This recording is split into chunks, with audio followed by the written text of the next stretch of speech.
5ನೇ ಅಧ್ಯಾಯ 18ನೇ ವಚನ. 1ನೇ ಥೆಸಲೋನಿಕ 5ನೇ ಅಧ್ಯಾಯ 18ನೇ ವಚನ ಓದ್ಬೇಕಂತ ಹೇಳಿದ್ರು.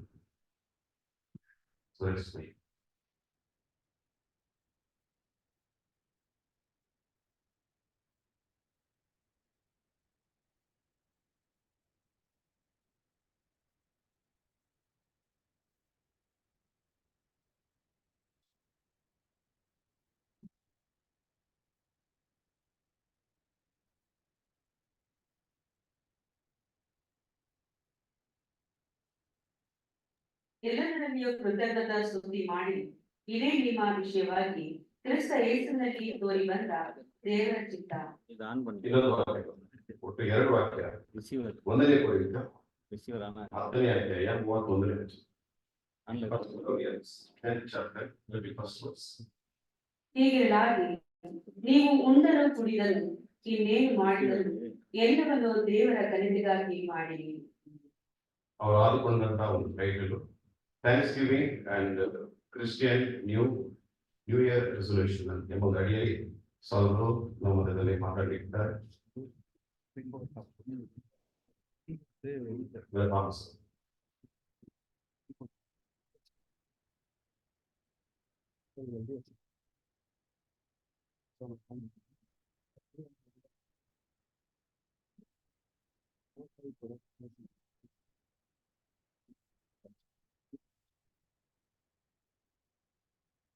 ಕರ್ತನಲ್ಲಿ ಪ್ರೀತಿಯುಳ್ಳ ಸಹೋದರ ಮತ್ತು ಸಹೋದರಿಯರೇ, ತಂದೆಯಾದಂಥ ಯೆಹೋವ ದೇವರು ಆತನ ಒಬ್ಬನೇ ಮಗನು ನಮ್ಮ ರಕ್ಷಕನು ಯೇಸು ಕ್ರಿಸ್ತನ ಮುಂದಾದ ನಾಮದಲ್ಲಿ ಈ ವಿಶೇಷವಾದಂಥ ದಿನದಂದು ದಾನ ಸಭೆಯವರೆಲ್ಲರೂ ಸೇರಿ ಈ ಒಂದು ದಿನದ ಆಧ್ಯಾತ್ಮಿಕ ಕೃತಜ್ಞತಾ ಸ್ತುತಿ ಕೂಟವನ್ನ ಏರ್ಪಾಟು ಮಾಡುವಂತ ಸಮಯದಲ್ಲಿ ನಾವೆಲ್ಲರೂ ಬಂದು ಒಂದು ಉತ್ತಮವಾದಂತ ಆಧ್ಯಾತ್ಮಿಕ ಸಮಯವನ್ನು ಕಳೆಯುವುದಕ್ಕೆ ದೇವರು ನಮಗೆ ಸಹಾಯ ಮಾಡಿಕೊಟ್ಟದಕ್ಕಾಗಿ ತಂದೆಯಾದಂಥ ದೇವರಿಗೆ, ಒಡೆಯಲು ರಕ್ಷಕನೂ ಆದಂತಹ ಯೇಸು ಕ್ರಿಸ್ತನ ಮುಖಾಂತರ ವಂದನೆಯನ್ನ, ಘನಮಾನವನ್ನ, ಸ್ತುತಿ ಸ್ತೋತ್ರಗಳನ್ನ ಉದಯ ಕಾಲದಲ್ಲಿ ಸಲ್ಲಿಸುತ್ತೇನೆ.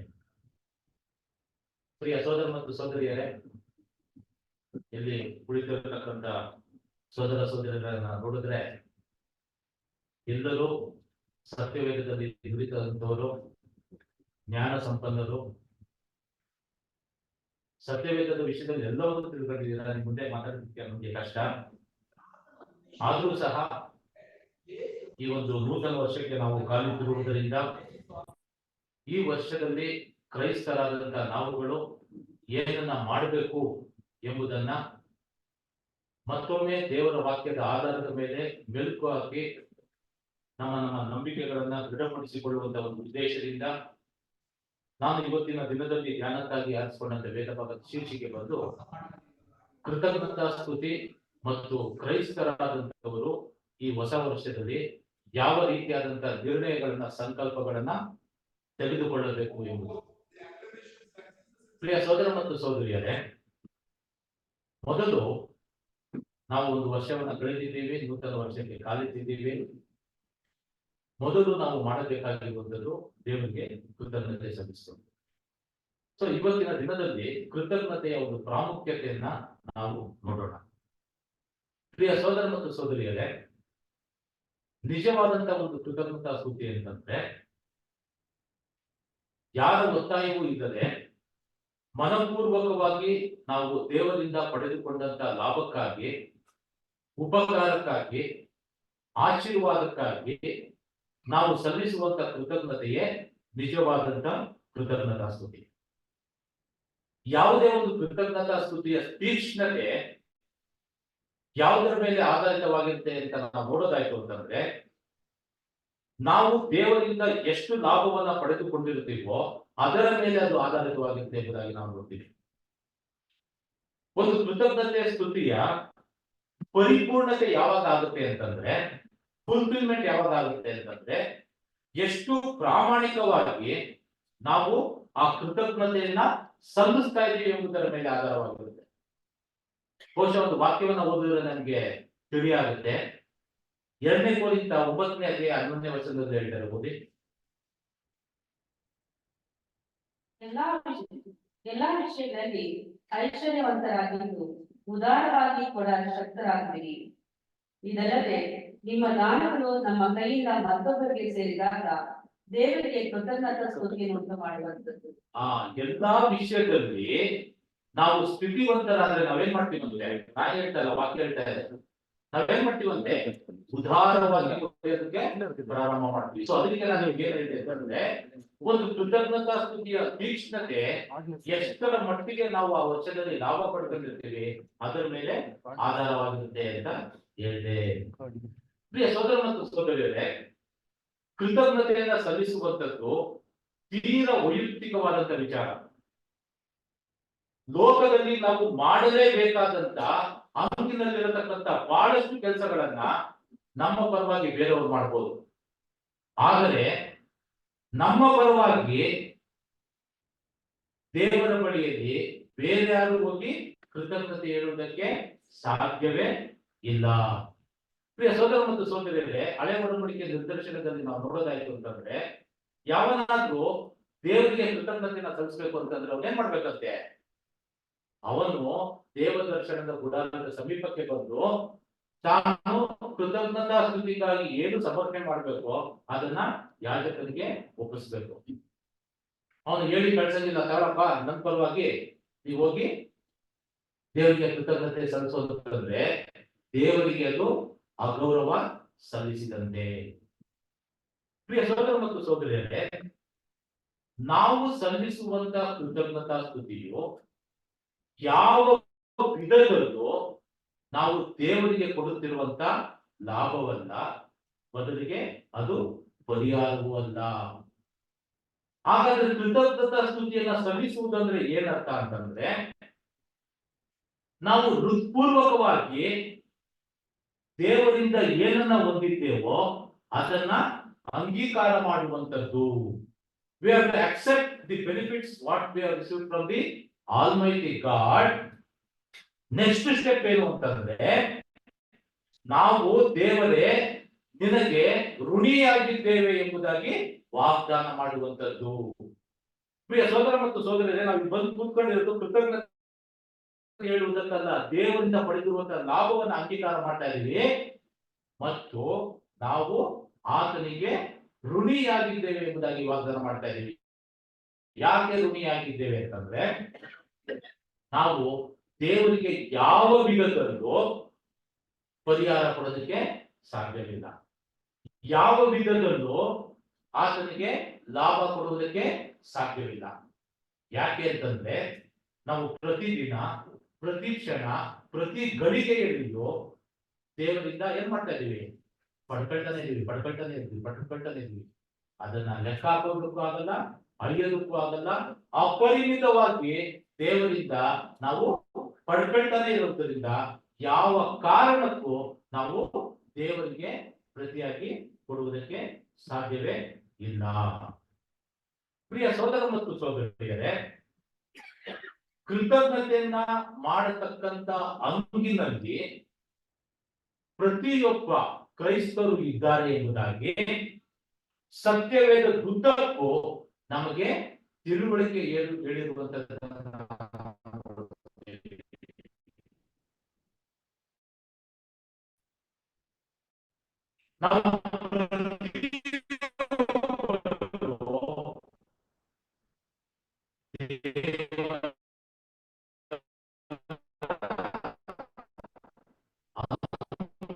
ಇದ್ದೇವೆ ಎಂಬುದು ಹೇಳಿರುವಂತಹ ನಾವು ನೋಡಿದ್ದೀವಿ.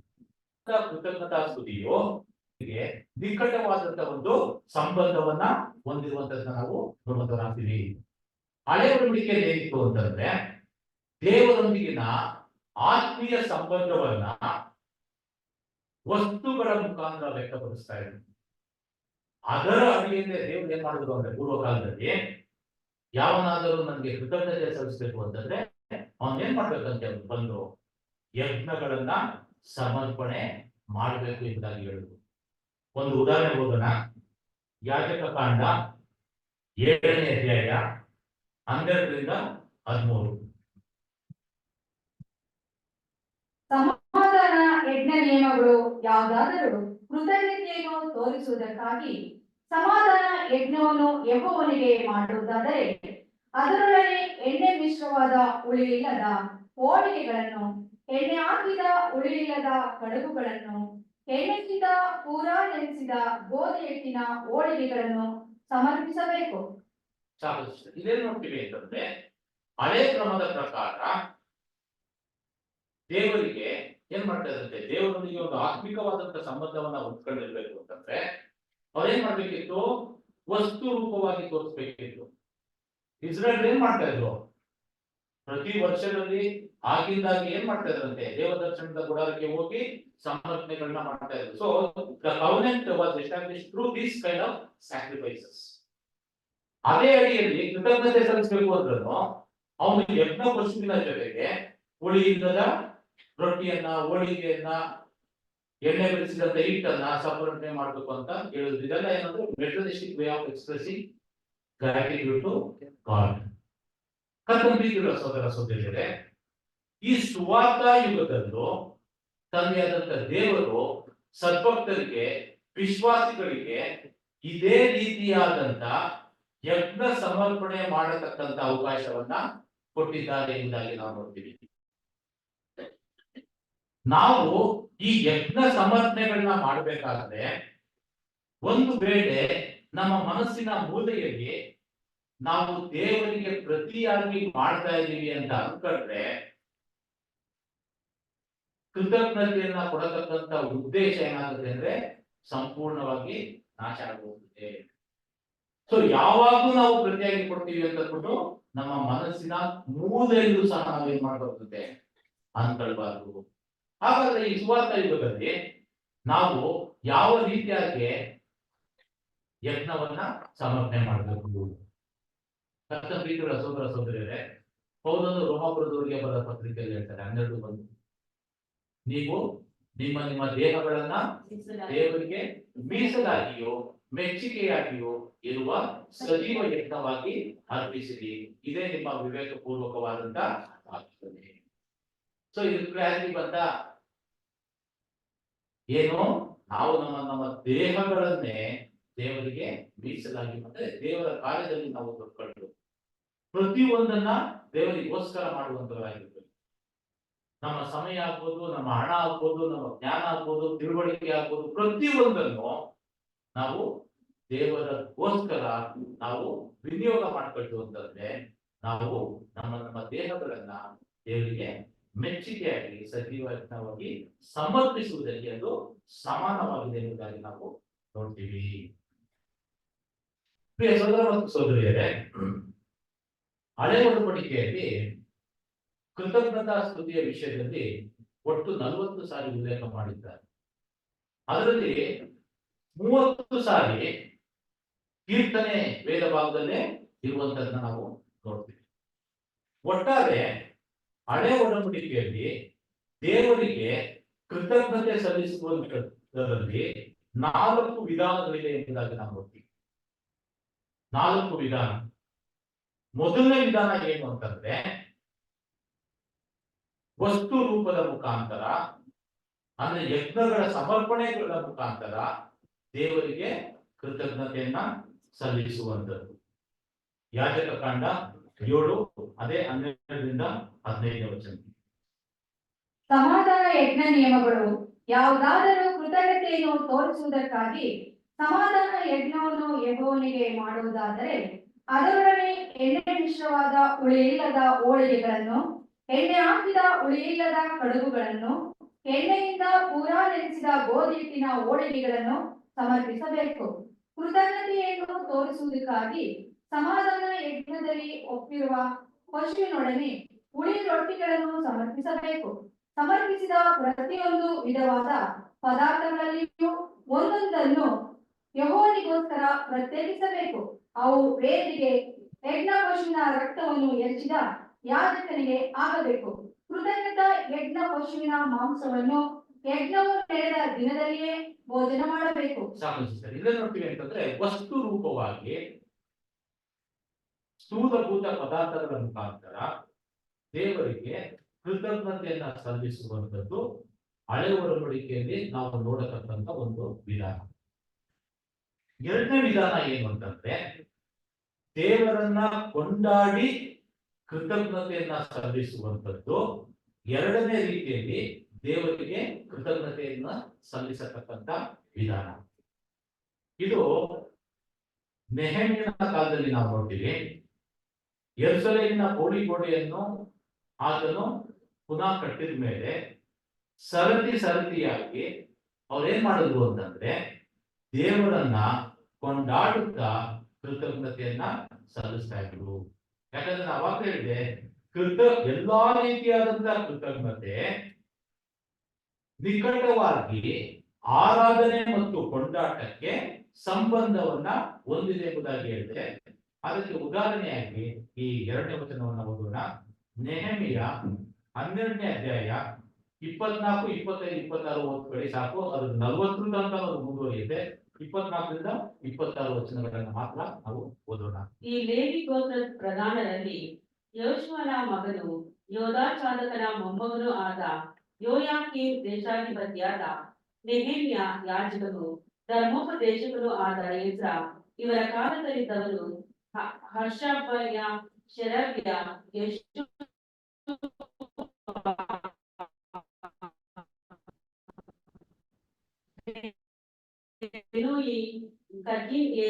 ಇವರು ಇವರ ಸಹೋದರರು ಸರತಿಗೆ ಎರಡೆರಡು ವರ್ಗಗಳಾಗಿ ಪರಸ್ಪರ ಹಾಡುತ್ತಾ ಕೀರ್ತನೆಗಳನ್ನು ಕೃತಜ್ಞತಾ ಸ್ತುತಿಯನ್ನು ಮಾಡುತ್ತಿದ್ದರು. ಕೀರ್ತನೆಗಳನ್ನ ಕೃತಜ್ಞತಾ ಸ್ತುತಿಯನ್ನು ಅವರು ಮಾಡುತ್ತಿದ್ದರು.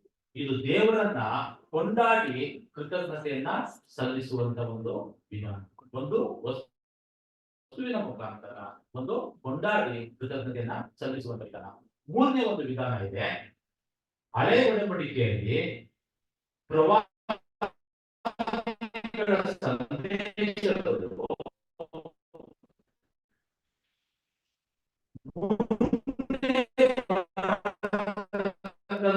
ದೇವರ ರಾಜ್ಯದಲ್ಲಿ ಒಂದು ವಿಶೇಷವಾದಂತಹ ವಿಧಾನತೆ ಆರಾಧನೆಯ ಒಂದು ವಿಧಾನ ಆಗಿರುತ್ತದೆ. ಇದನ್ನು ಅವರು ಮನಗಂಡು ಪ್ರವಾದಿಗಳು ಮುಂದೆ ಈ ರೀತಿಯಾಗಿ ಆಗುತ್ತೆ ಅಂತ ಅಂದ್ಬಿಟ್ಟು ಅದಕ್ಕೆ ಯೆಶಾಯ ಮತ್ತು ಯೆರೆಮೀಯ 2 ಮಾತುಗಳನ್ನ ಹೇಳ್ತಾರೆ. ಅದನ್ನ ಓದೋಣ. ಯೆಶಾಯ 51:3. ಯೆಹೋವನು ಚೀಯೋನನ್ನು ಸಂತೈಸುವನು, ಅಲ್ಲಿಯ ಆಳು ಪ್ರದೇಶಗಳನ್ನೆಲ್ಲ ಸುಧಾರಿಸಿ ಕಾಡು ನೆಲವನ್ನು ಏದೇನ್ ಉದ್ಯಾನದಂತೆಯೂ ಬೀಳು ಭೂಮಿಯನ್ನು ಯೆಹೋವನವನದ ಹಾಗೂ ಕಳಕಳಿಸುವಂತೆ ಮಾಡುವನು. ಹರ್ಷ, ಉಲ್ಲಾಸ, ಸ್ತೋತ್ರ, ಗಾನಧ್ವನಿ ಇವುಗಳು ಅಲ್ಲಿ ನೆಲೆಯಾಗಿರುವವು. ಅಲ್ಲಿ ಹರ್ಷ, ಉಲ್ಲಾಸ, ಸ್ತೋತ್ರ, ಗಾನಗಳು ಇವು ನೆಲೆಯಾಗಿರುವವು.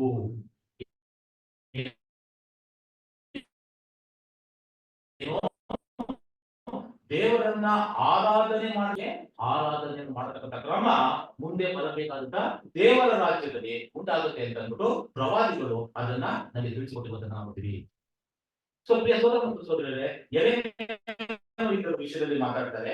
ಯೆರೆಮೀಯ 30:19 ಇದೇ ಒಂದು ಅರ್ಥದಲ್ಲಿ ಆತ ಹೇಳ್ತಾನೆ, ಬರತಕ್ಕಂತ ದೇವರ ರಾಜ್ಯದಲ್ಲಿ ಕೃತಜ್ಞತೆಯನ್ನ ಸಲ್ಲಿಸುವಂತದ್ದೇ ದೇವರನ್ನ ಆರಾಧನೆ ಮಾಡತಕ್ಕಂತ ಒಂದು ಕ್ರಮ ಎಂಬುದಾಗಿ ಹೇಳುವಂತದ್ದನ್ನ ನಾವು ಅವುಗಳೊಳಗೆ ಒಳಗಿಂದ ಸ್ತೋತ್ರವು ವಿನೋದ ಪಡುವವರ ಧ್ವನಿಯು ಕೇಳಿಸುವವು.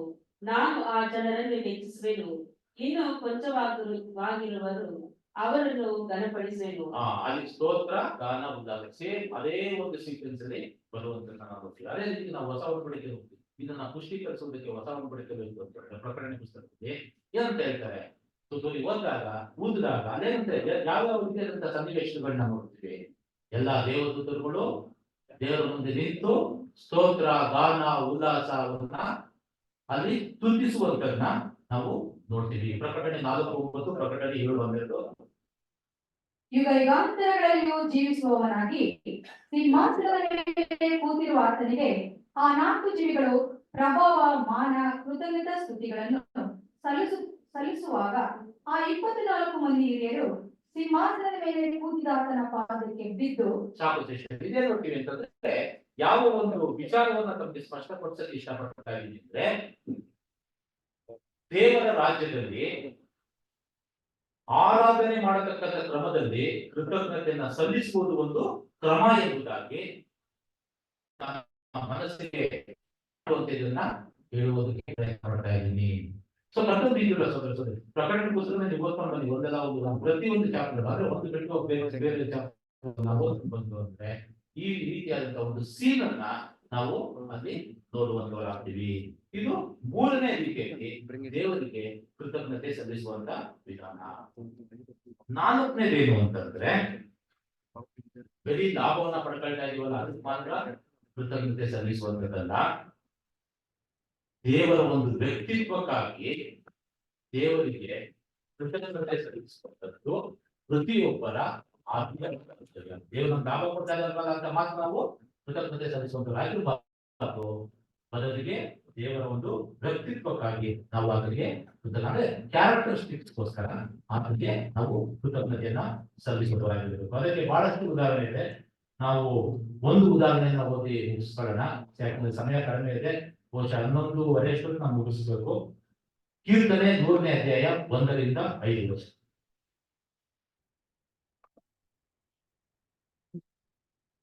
ಸಮಸ್ತ ಭೂನಿವಾಸಿಗಳೇ, ಯೆಹೋವನಿಗೆ ಜಯಘೋಷ ಮಾಡಿರಿ, ಯೆಹೋವನನ್ನು ಸಂತೋಷದಿಂದ ಸೇವಿಸಿರಿ, ಉತ್ಸಾಹಧ್ವನಿ ಮಾಡುತ್ತಾ ಆತನ ಸನ್ನಿಧಿಗೆ ಬಂದಿರಿ.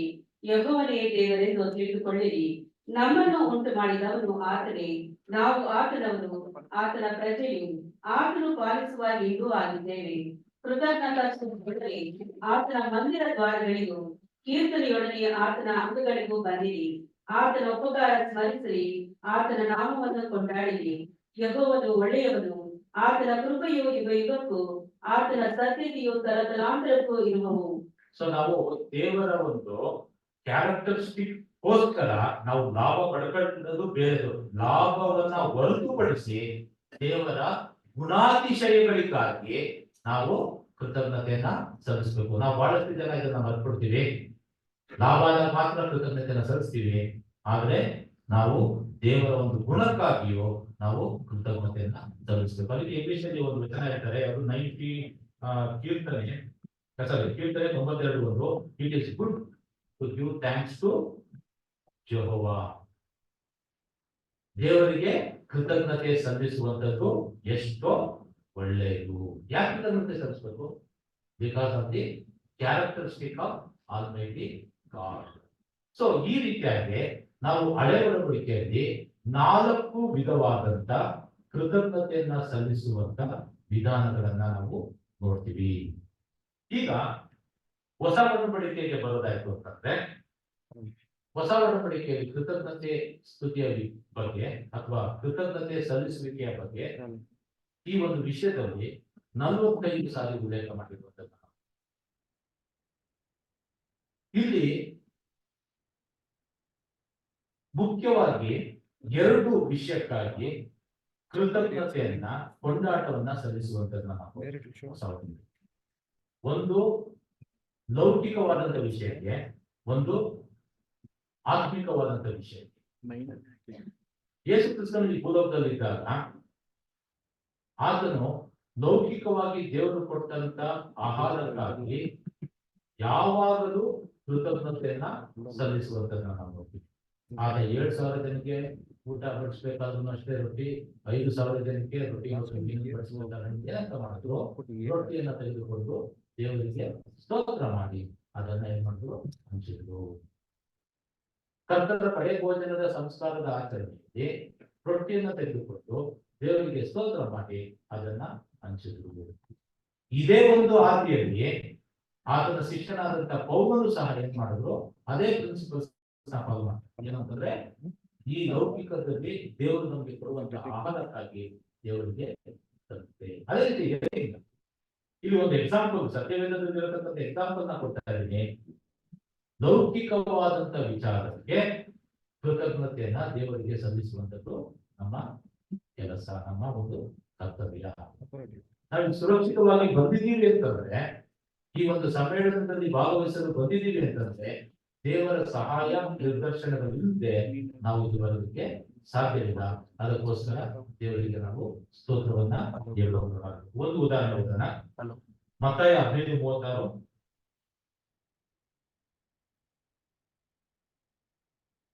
ಆ 7 ರೊಟ್ಟಿಗಳನ್ನು ಮೀನುಗಳನ್ನು ತೆಗೆದುಕೊಂಡು ದೇವರ ಸ್ತೋತ್ರ ಮಾಡಿ ಅವುಗಳನ್ನು ಮುರಿದು ಶಿಷ್ಯರಿಗೆ ಕೊಡಲು ಶಿಷ್ಯರ ಗುಂಪಿನವರಿಗೆ ಹಂಚಿಕೊಟ್ಟರು. ದೇವರಿಗೆ ಸ್ತೋತ್ರ ಮಾಡಿ ಹಂಚಲು ಶಿಷ್ಯರು ಗುಂಪಿನವರಿಗೆ ಕೊಟ್ಟರು. ಸೊ ಕರ್ತನಲ್ಲಿ ಅದೇ ರೀತಿಯಾಗಿ ಮಾರ್ಗ 14:23 ಇದು ಕರ್ತರ ಕಡೆ ಭೋಜನದ ಸಂಸ್ಕಾರದಲ್ಲಿ ಆಗತಕ್ಕಂಥ ಕಾರ್ಯ. ಆಮೇಲೆ ಪಾತ್ರೆಯನ್ನು ತೆಗೆದುಕೊಂಡು ಸ್ತೋತ್ರ ಮಾಡಿ ಅವರಿಗೆ ಕೊಟ್ಟನು. ಅವರೆಲ್ಲರೂ ಅದರಲ್ಲಿ ಕುಡಿದರು. ಅವರೆಲ್ಲರೂ ಅದರಲ್ಲಿ ಕುಡಿದರು. ಸೊ ಕರ್ತನ ಸಹೋದರ ಸಹೋದರರೇ, ಲೌಕಿಕವಾದಂತಹ ಆಹಾರಕ್ಕೆ ನಮ್ಮ ಪ್ರಭು ರಕ್ಷಕನಾದಂತ ಯೇಸು ಕ್ರಿಸ್ತನು ದೇವರಿಗೆ ಕೃತಜ್ಞತೆಯನ್ನ ಸಲ್ಲಿಸಿ ನಮಗೆ ಒಂದು ಮಾದರಿಯನ್ನು ಬಿಟ್ಟು ಹೋಗಿದ್ದಾನೆ. ನಾವು ಸಹ ಈ ಲೋಕದಲ್ಲಿ ಏನೆಲ್ಲ ಪಡ್ಕೊಳ್ತೀವೋ ಅಂತ ಎಲ್ಲಾ ವಿಚಾರಕ್ಕೂ ದೇವರಿಗೆ ಕೃತಜ್ಞತೆಯನ್ನ ಹೇಳುವಂತವರಾಗಿರ್ತದೆ.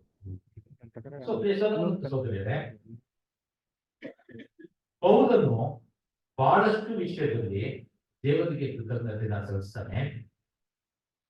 ಆತನು ಯಾವೆಲ್ಲ ವಿಷಯಕ್ಕೆ ಕೃತಜ್ಞತೆಯನ್ನ ಸಲ್ಲಿಸ್ತಾನೋ ಅದೆಲ್ಲವನ್ನು ನಾವು ಅಳವಡಿಸಿಕೊಳ್ಳುವುದಕ್ಕೆ ಬಹಳ ಅನುಕೂಲಕರವಾಗಿರುವಂತಹ ವಿಚಾರ ಆಗಿದೆ ಎಂಬುದನ್ನು ನಾನು ಭಾವಿಸ್ತೀನಿ. ಹೌದಾ, ಒಂದು ಲೌಕಿಕವಾದಂತಹ ಒಂದು ವಿಷಯಕ್ಕೆ ಕೃತಜ್ಞತೆಯನ್ನು ಸಲ್ಲಿಸ್ತಾ, ವಸ್ತುಗಳಿಗೆ ಕೃತಜ್ಞತೆ ಸಲ್ಲಿಸ್ತಾ, ಆಹಾರಕ್ಕಾಗಿ ಕೃತಜ್ಞತೆ ಸಲ್ಲಿಸ್ತಾ, ಅದಲ್ಲದೆ ಆತ ಬೇರೆ ಯಾವ ವಿಚಾರಕ್ಕಾಗಿ ಕೃತಜ್ಞತೆಯನ್ನು ಸಲ್ಲಿಸ್ತಾನೆ ಅಂತ ನಾವು ಗಮನಿಸಬೇಕಾದಂತ ವಿಷಯ ಏನು ಅಂತಂದ್ರೆ, ಆತ ಕ್ರಿಸ್ತನಿಗಾಗಿ ತಂದೆಯಾದಂತ ದೇವರು ಈ ಭೂಲೋಕಕ್ಕೆ ಕ್ರಿಸ್ತನನ್ನ ಕಳುಹಿಸೋದಕ್ಕಾಗಿ ಆತ ಏನ್ ಮಾಡ್ತಾರೆ ಅಂತಂದ್ರೆ ದೇವರಿಗೆ ಕೃತಜ್ಞತೆಯನ್ನ ಸಲ್ಲಿಸ್ತಾರೆ. ದ ಅನ್ಸ್ಪೀಕಬಲ್ ಗಿಫ್ಟ್ ಅಂತ ಹೇಳಿದರೆ, ವರ್ಣಿಸಲು ಅಶಕ್ಯವಾದಂತವರನ್ನ ಕಳಿಸಿಕೊಟ್ಟದಕ್ಕಾಗಿ ದೇವರಿಗೆ ಕೃತಜ್ಞತೆಯನ್ನ ಹೇಳ್ತಾರೆ. ವಚನ ಓದೋಣ. 2 ಕೊರಿಂಥ 9:15. ವರ್ಣಿಸಲರ್ಥವಾದ ದೇವರಕ್ಕಾಗಿ ಆತನಿಗೆ ಸ್ತೋತ್ರ. ವರ್ಣಿಸಲು ಅಶಕ್ಯವಾದಂತ ಅಂದ್ರೆ ವರ್ಣಿಸುವುದಕ್ಕೆ ಆಗಲ್ಲ. I can't define about Christ. So ವರ್ಣಿಸಲು ಅಶಕ್ಯವಾದಂತ ಅವರಿಗೋಸ್ಕರ ದೇವರಿಗೆ ಸ್ತೋತ್ರ. ನೆಕ್ಸ್ಟ್ ಎರಡನೇ ಒಂದು ವಿಷಯ ಗಮನಿಸಬೇಕು ಅಂತಂದ್ರೆ, ಆತ ಏನಂತ ಹೇಳ್ತಾರೆ ಅಂದ್ರೆ, ಕರ್ತನಾದಂತ ಯೇಸು ಕ್ರಿಸ್ತನ ಮುಖಾಂತರ ದೇವರು ನಮಗೆ ಮರಣದ ಮೇಲೆ ಜಯವನ್ನ ಕೊಟ್ಟಿದ್ರಿಂದ ದೇವರಿಗೆ ಸ್ತೋತ್ರ. ನೆಕ್ಸ್ಟ್, ನಾವು ಈ ಲೋಕದಲ್ಲಿ ಕ್ರಿಸ್ತನನ್ನ ಧರಿಸಿಕೊಂಡು ಜಯಿಸುತ್ತಿರುವುದಕ್ಕಾಗಿ ದೇವರಿಗೆ ಸ್ತೋತ್ರ. ದೇವರು ಆತ್ಮಿಕವಾದಂತ ಮಕ್ಕಳನ್ನ ನಮ್ಮ ಜೊತೆ ಕೊಟ್ಟಿರುವುದರಿಂದ ದೇವರಿಗೆ ಸ್ತೋತ್ರ. ಸೊ ಕರ್ತನ ಸಹೋದರ ಸಹೋದರಿಯರೇ, ಇದು ನಾವು ಗಮನಿಸಬೇಕಾದಂತ ವಿಷಯ. ಯಾವೆಲ್ಲ ವಿಚಾರಕ್ಕಾಗಿ ಪೌಲನು ಸ್ತೋತ್ರವನ್ನ ಸಲ್ಲಿಸುತ್ತಾನೆ, ಇದು ಬಹಳ ಉಪಯುಕ್ತವಾದಂಥದ್ದು ಸಹ ಎಂಬುದಾಗಿ ನಾನು ನಂಬುತ್ತೀನಿ. ಸೊ ಒಂದು ಉದಾಹರಣೆ ನೋಡೋಣ, ಮತ್ತೊಂದು ಉದಾಹರಣೆಯಿಂದ 1 ಕೊರಿಂಥ 15:57.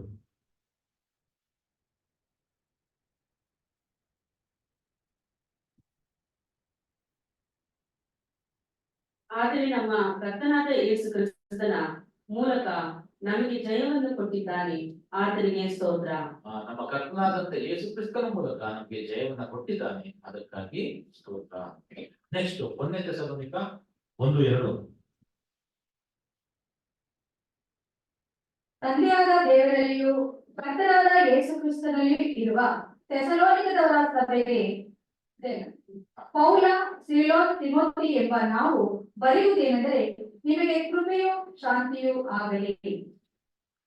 1 ಥೆಸಲೋನಿಕ 1:2.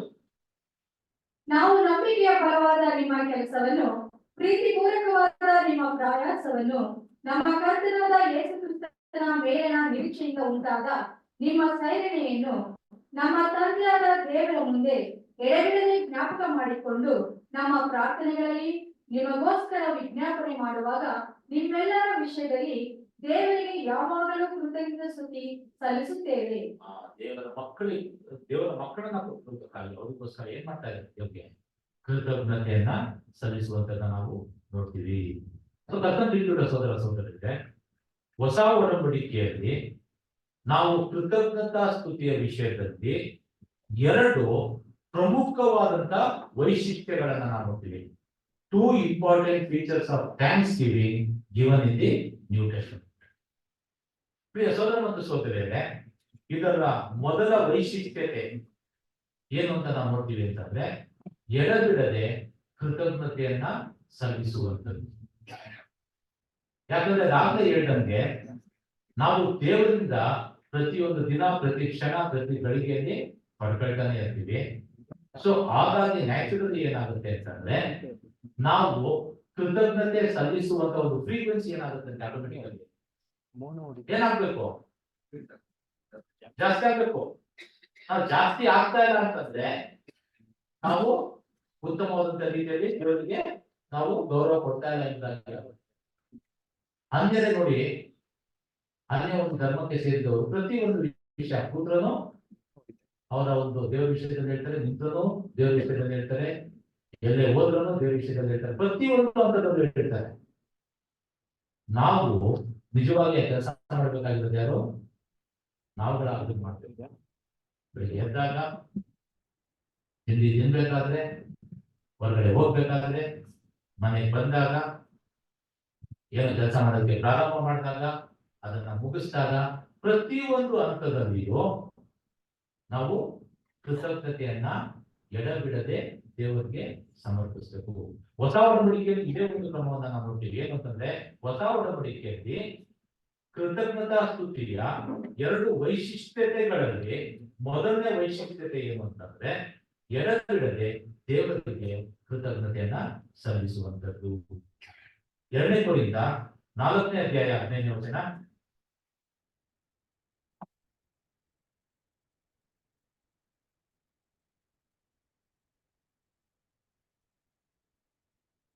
ಆ ಬಾಧೆಗಳೆಲ್ಲ ನಿಮ್ಮ ಹಿತಕ್ಕಾಗಿ ನಮಗೆ ಸಂಭವಿಸುತ್ತವೆ.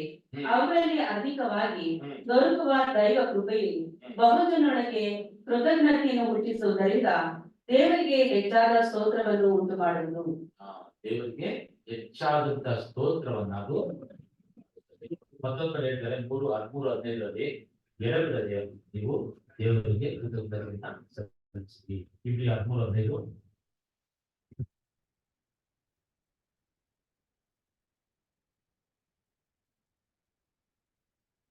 ಆದುದರಿಂದ ಆತನ ಮೂಲಕವಾಗಿಯೇ ದೇವರಿಗೆ ಸ್ತೋತ್ರ ಯಜ್ಞವನ್ನು ಎಡಬಿಡದೆ ಸಮರ್ಪಿಸೋಣ. ಎಡಬಿಡದೆ ಸಮರ್ಪಿಸೋಣ. ಅದೇ ರೀತಿಯಾಗಿ ಎಫೆಸ 1:15-16 ನೋಡ್ತಾರೆ ಬಹಳಷ್ಟು ವಚನ. ಅದೇ ರೀತಿಗೆ ಎಫೆಸ 5:20, ಉಪದೇಶ 1:3, ಉಪದೇಶ 4, ಇದರಲ್ಲೆಲ್ಲ ಏನ್ ನೋಡ್ತೀವಿ ಅಂತಂದ್ರೆ, ಎಡಬಿಡದೆ ಕೃತಜ್ಞತೆಯನ್ನ ನಾವು ಸಲ್ಲಿಸುವಂತವರಾಗಬೇಕು. ಯಾಕಂದ್ರೆ ಪ್ರತಿಯೊಂದು ಹಂತದಲ್ಲೂ, ಪ್ರತಿಯೊಂದು ಕ್ಷಣದಲ್ಲಿಯೂ ನಾವು ದೇವರಿಂದ ಪಡ್ಕೊಳ್ತಾನೆ ಇದೀವಿ. ಆ ಪಡ್ಕೊಂಡಾಗೆಲ್ಲ ನಾವೇನ್ ಮಾಡ್ಬೇಕು ಅಂದ್ರೆ ದೇವರಾಗಿರ್ಬೇಕು. ಸೋದರ ಮತ್ತು ಸೋದರಿಯರೇ, ಬಹುತೇಕ ವೇಳೆ ಮನಸ್ಸು ಮಾಡಿದ್ರೆ ಎರಡನೇ ಒಂದು ವಿಚಾರ ಇದೆಯಲ್ಲ, ಅದು ಕಷ್ಟ. ಎಲ್ಲಾ ವಿಷಯಕ್ಕೂ ಕೃತಜ್ಞತೆಯನ್ನ ಸಲ್ಲಿಸುವಂತದ್ದು. ಸೋದರ ಸೋದರಿಯರೇ, ಒಳ್ಳೆಯದೇನಾದ್ರೂ ನಾವು ಕೃತಜ್ಞತೆ ಹೇಳುವಂತವರಾಗ್ಬೋದು. ಆದ್ರೆ ನಮ್ಮ ಜೀವಿತದಲ್ಲಿ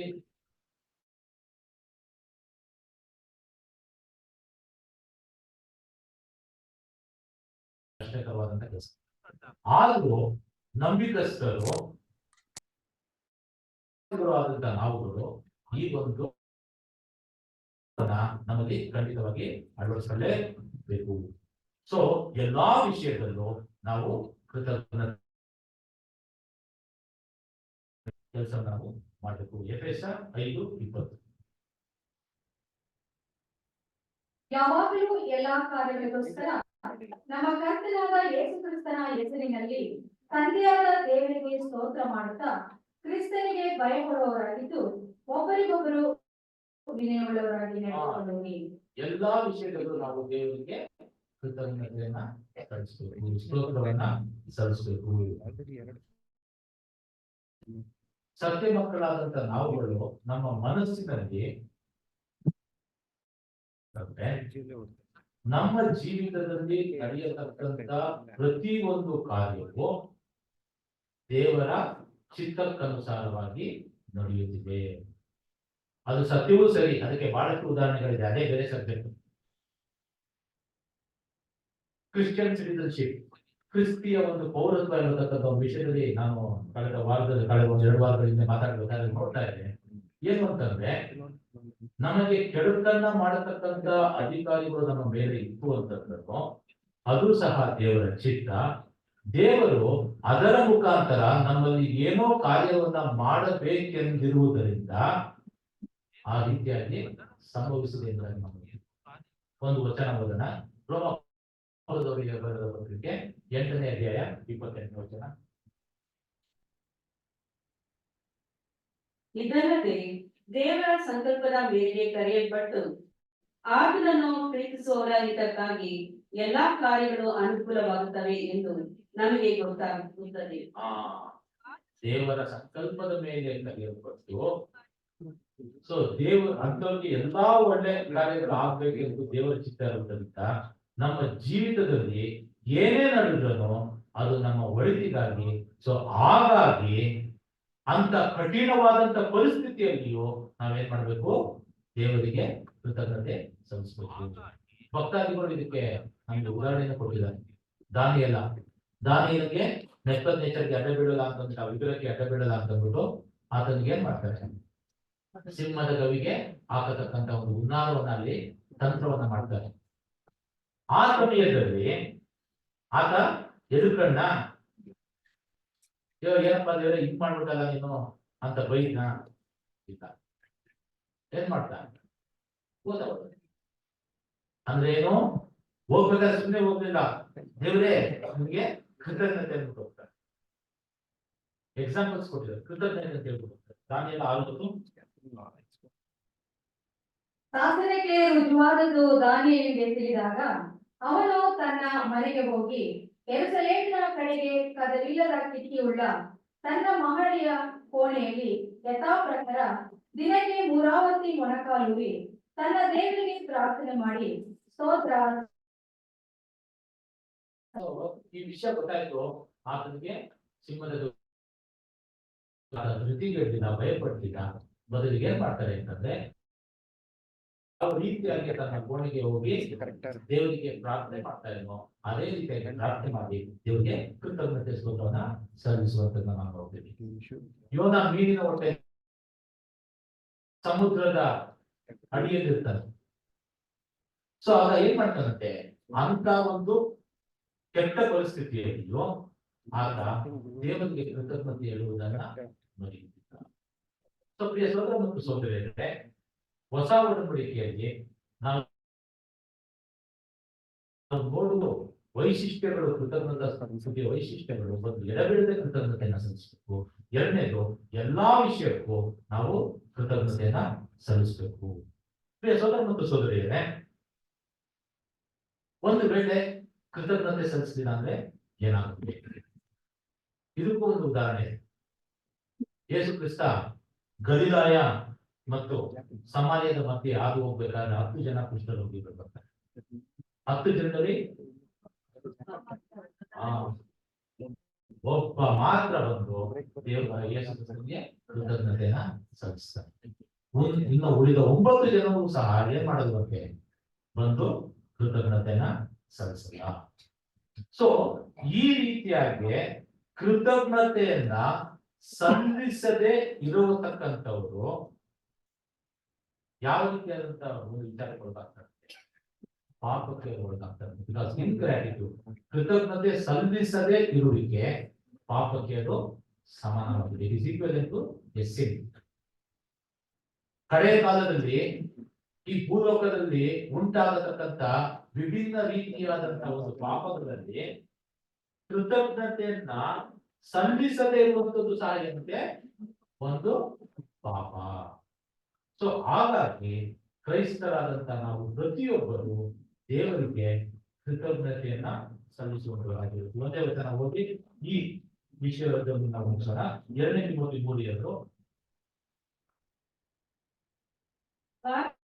ಚಿಂತಕರು, ಹಣದಾಸೆಯವರು, ಬಡಾಯಿ ಕೊಚ್ಚುವವರು, ಅಹಂಕಾರಿಗಳು, ದೂಷಕರು, ತಂದೆ ತಾಯಿಗಳಿಗೆ ಅವಿಧಿಯರು, ಉಪಕಾರ ನೆನೆಸದವರು, ದೇವ ಭಯವಿಲ್ಲದವರು.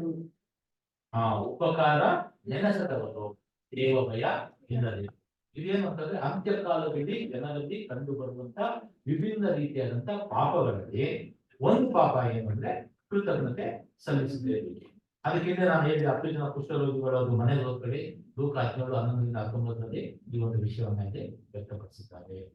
ಸೊ ಕರ್ತವ್ಯ ಸೋದರ ಸೋದರರೇ, ಒಟ್ಟಾರೆ ತಿರುಳು ಏನ್ ನೋಡ್ತೀವಿ ಅಂತಂದ್ರೆ ಕೃತಜ್ಞತೆ ಸಲ್ಲಿಸುವಂತದ್ದು ಪ್ರತಿಯೊಬ್ಬ ಕ್ರಿಸ್ತಿಯರ ಆದ್ಯ ಕರ್ತವ್ಯ. ಈ ಒಂದು ಕೃತಜ್ಞತೆಯನ್ನ ಸಲ್ಲಿಸಬೇಕಾದ್ರೆ ನಾವು ದೇವರಿಗೆ ಉಪಕಾರ ಮಾಡ್ತಾ ಇದೀವಿ ಅಥವಾ ಪರಿಹಾರ ಕೊಡ್ತಾ ಇದೀವಿ ಅಂತ ನಾವು ಎಂದಿಗೂ ಭಾವಿಸಬಾರ್ದು. ಒಂದು ವೇಳೆ ಆ ರೀತಿಯಾಗಿ ಭಾವಿಸಿದ್ರೆ ಕೃತಜ್ಞತಾ ಸ್ತುತಿಯ ಒಂದು ಪ್ರಾಮುಖ್ಯತೆ ನಾಶವಾಗುತ್ತೆ. ಎರಡನೇದಾಗಿ ಏನು ಅಂತಂದ್ರೆ ನಾವು ಕೃತಜ್ಞತಾ ಸ್ತುತಿಯನ್ನ ಸಮರ್ಪಿಸಬೇಕಾದರೆ ನಾವು ದೇವರಿಂದ ಪಡೆದುಕೊಂಡಿರುವಂತ ಲಾಭ ಅಪರಿಮಿತವಾಗಿರುವುದರಿಂದ, ಎಣಿಸುವುದಕ್ಕೆ ಸಾಧ್ಯವಾಗದೇ ಇರುವುದರಿಂದ, ಅಳಿಯುವುದಕ್ಕೆ ಆಗದೇ ಇರುವುದರಿಂದ, ನಾವು ವಾಪಸ್ಸು ಪಡಕ್ಕೆ ಆಗದೇ ಇರುವುದರಿಂದ ನಾವು ದೇವರಿಗೆ ಈ ಕೃತಜ್ಞತೆಯನ್ನು ಸಲ್ಲಿಸುವಂತ ಸಮಯದಲ್ಲಿ ನಾವೇನ್ ಮಾಡ್ತಾ ಇದೀವಿ ಅಂದ್ರೆ, ದೇವರೇ ನಾನು ನಿನಗೆ ಋಣಿಯಾಗಿದ್ದೇನೆ ಎಂಬುದಾಗಿ ನಾವು ವಾಗ್ದಾನ ಮಾಡಬೇಕು.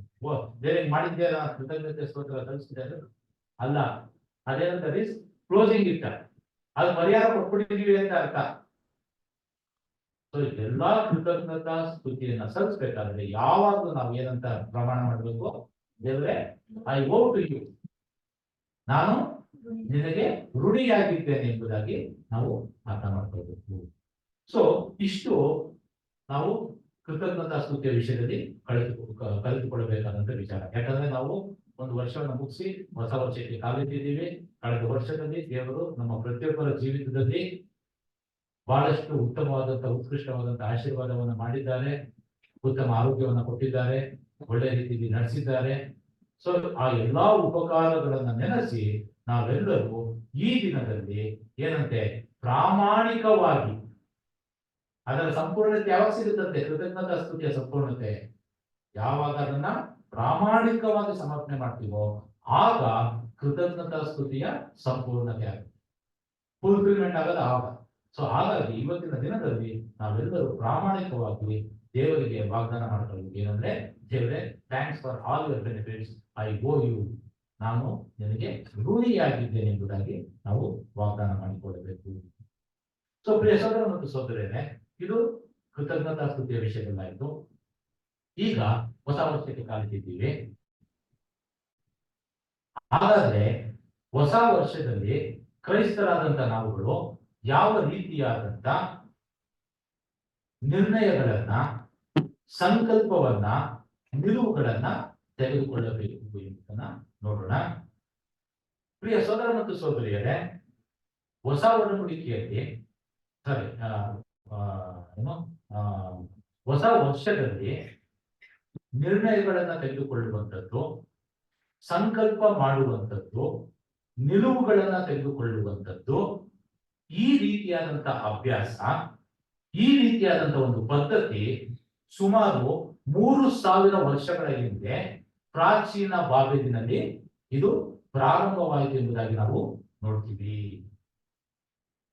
ಇವತ್ತಿನ ದಿನದಲ್ಲೂ ಹೊಸ ವರ್ಷದಲ್ಲಿ ಪ್ರಪಂಚದಾದ್ಯಂತ ಇರತಕ್ಕಂತ ಬಹುತೇಕ ಜನರು ಹೊಸ ವರ್ಷದಲ್ಲಿ ಹೊಸದನ್ನ ಪ್ರಾರಂಭ ಮಾಡುವಂತ, ನೂತನವಾದಂಥದ್ದನ್ನ ಆರಂಭ ಮಾಡತಕ್ಕಂತ ಒಂದು ಹುಮ್ಮಸ್ಸಿನಲ್ಲಿರ್ತಾರೆ, ಹುರುಪಿನಲ್ಲಿರ್ತಾರೆ, ಉತ್ಸಾಹದಲ್ಲಿರ್ತಾರೆ. ಹೌದಾ? ವಾಸ್ತವವಾಗಿ ನಾವು ನೋಡೋದಾಯ್ತು ಅಂತಂದ್ರೆ, ಹಳೆ ವರ್ಷದ ಕೊನೆಯ ದಿನಕ್ಕೂ ಹೊಸ ವರ್ಷದ ಮೊದಲನೇ ದಿನಕ್ಕೂ ಯಾವುದೇ ವ್ಯತ್ಯಾಸವಿಲ್ಲ. ಹೊಸ ವರ್ಷದ ಮೊದಲನೇ ದಿನದಲ್ಲಿ ಯಾವುದೇ ರೀತಿಯಾದಂತ ಅತೀಂದ್ರಿಯ ಶಕ್ತಿಗಳು ಕೆಲಸ ಮಾಡಲ್ಲ. ಆದಾಗ್ಯೂ ಪ್ರಪಂಚದಲ್ಲಿರತಕ್ಕಂಥ ಎಲ್ಲರೂ ಹೊಸ ವರ್ಷದಲ್ಲಿ ಏನ್ ಮಾಡ್ತಾರಂತೆ, ಸಂಕಲ್ಪ ಮಾಡ್ಕೊಳ್ಳೋದು, ನಿರ್ಣಯ ಮಾಡ್ಕೊಳ್ಳೋದು, ನಿಲುವುಗಳನ್ನ ತೆಗೆದುಕೊಳ್ಳೋದು ಸಹಜವಾಗಿ ಮಾಡ್ತಾರೆ. ಯಾಕೆ ಮಾಡ್ತಾ ಇದ್ದಾರೆ ಅಂತ ನಾವು ಆಲೋಚನೆ ಮಾಡೋದಾಗಿದ್ರೆ, ಪ್ರೀತಿಯುಳ್ಳ ಸಹೋದರ ಸಹೋದರಿಯರೇ, ಇದು ಕಾಲಮಾನದಲ್ಲಿ ಒಂದು ಪ್ರಮುಖವಾದಂತ ಒಂದು ಕಾಲಘಟ್ಟವಾಗಿರುವುದರಿಂದ ಅವರು ಈ ಒಂದು ಹೊಸ ವರ್ಷದಲ್ಲಿ ಸಂಕಲ್ಪವನ್ನ ಮಾಡುವಂತದ್ದು ನಾವು ನೋಡ್ತೀವಿ. ಸತ್ಯವೇದದಲ್ಲಿ ಹೊಸ ವರ್ಷದ ಆಚರಣೆ ವಿಷಯದಲ್ಲಾಗಲಿ ಅಥವಾ ಹೊಸ ವರ್ಷದಲ್ಲಿ ನಾವು ತೆಗೆದುಕೊಳ್ಳುವಂತ ನಿರ್ಣಯಗಳ ಪರಿಕಲ್ಪನೆಯ ವಿರುದ್ಧವಾಗಲಿ, ಕಾನ್ಸೆಪ್ಟ್ ಏನು, ನಿರ್ಣಯಗಳನ್ನ ತೆಗೆದುಕೊಳ್ಳತಕ್ಕಂಥ ಒಂದು ಕಾನ್ಸೆಪ್ಟ್ ಏನಿದೆ ಇದರ ವಿರುದ್ಧವಾಗಲಿ ಸತ್ಯವೇದ ಏನನ್ನು ಮಾತಾಡುವುದಿಲ್ಲ.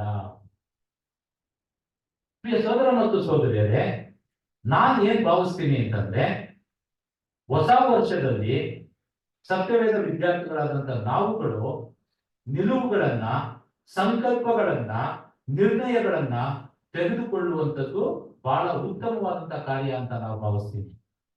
ಯಾಕೆ ಅಂತಂದ್ರೆ, ನನ್ನ ಪ್ರಕಾರ ಇದರಿಂದ ನಮಗೆ ಆಧ್ಯಾತ್ಮಿಕವಾದಂತಹ ಬೆಳವಣಿಗೆಗೆ ಇದು ಸಹಾಯಕವಾಗುತ್ತದೆ ಎಂಬುದಾಗಿ ನಾನು ಭಾವಿಸ್ತಾ ಇದ್ದೀನಿ. ಅದಕ್ಕೆ ನಮ್ಗೆ ಕಾರಣನೂ ಸಹ ಇದೆ. ಏನು ಅಂತಂದ್ರೆ, ಪ್ರಿಯ ಸಹೋದರ ಮತ್ತು ಸಹೋದರಿಯರೇ, ಅದಾಗ್ಲೇ ನಾನು ಹೇಳಿದಂತೆ ನಿರ್ಣಯಗಳನ್ನ ತೆಗೆದುಕೊಳ್ಳುವಂತದ್ದು ಬೈಬಲ್ನ ಪರಿಕಲ್ಪನೆ ಅಲ್ಲ, ಕಾನ್ಸೆಪ್ಟ್ ಬೈಬಲ್ನಿಂದ ಬಂದಿರುವಂತದ್ದಲ್ಲ. ಆದ್ರೂ ಹೊಸ ವರ್ಷದಲ್ಲಿ ಈ ಒಂದು ಪರಿಕಲ್ಪನೆ ಸತ್ಯವೇದ ವಿದ್ಯಾರ್ಥಿಗಳಾದಂತ ನಮಗೆ ನಮ್ಮ ನಂಬಿಕೆ ವಿಷಯದಲ್ಲಿ ನಾವು ಉದ್ದೇಶ ಪೂರ್ವಕರಾಗಿರಲು ಇದು ಸಹಾಯ ಮಾಡಿಕೊಡುತ್ತೆ. ನಾವು ಇಂಟೆನ್ಷನ್ ಅಲ್ಲಿ ನಮ್ಮ ಒಂದು ನಂಬಿಕೆ ಇದೆ, ಇದರಲ್ಲಿ ನಡೆಯುವುದಕ್ಕೆ ಈ ನಿರ್ಣಯಗಳು ಏನ್ ಮಾಡುತ್ತಂತೆ ಸಹಾಯ ಮಾಡಿಕೊಡುತ್ತೆ. ಯಾಕಂದ್ರೆ ನಾವು ನಂಬಿಕೆಗೆ ಸಂಬಂಧಪಟ್ಟಂತ ನಿರ್ಣಯಗಳನ್ನ ತಗೊಂಡ್ರೆ ನಾವು ಕ್ರಿಸ್ತನ ಹೆಜ್ಜೆಗಾಡಿನಲ್ಲಿ ನಡೆಯುವುದಕ್ಕೆ ಇದು ಸಹಕಾರಿಯಾಗಿರುತ್ತೆ ಎಂಬುದಾಗಿ ನಾನು ಭಾವಿಸ್ತೀನಿ. ಸೊ ಪ್ರಿಯ ಸಹೋದರ ಮತ್ತು ಸಹೋದರಿ, ಅದಕ್ಕೆ ಹೇಳ್ತಾರೆ 1 ಕೊರಿಂಥ 10:31, ನೀವು ಏನೇ ತಿಂದರು, ಏನೇ ಕುಡಿದರು, ಏನು ಮಾಡಿದರು ಎಲ್ಲವನ್ನು ದೇವರ ಮಹಿಮೆಗಾಗಿ ಮಾಡಿರಿ. So the concept of making the resolution in the new year, it is not harmful to any Christians.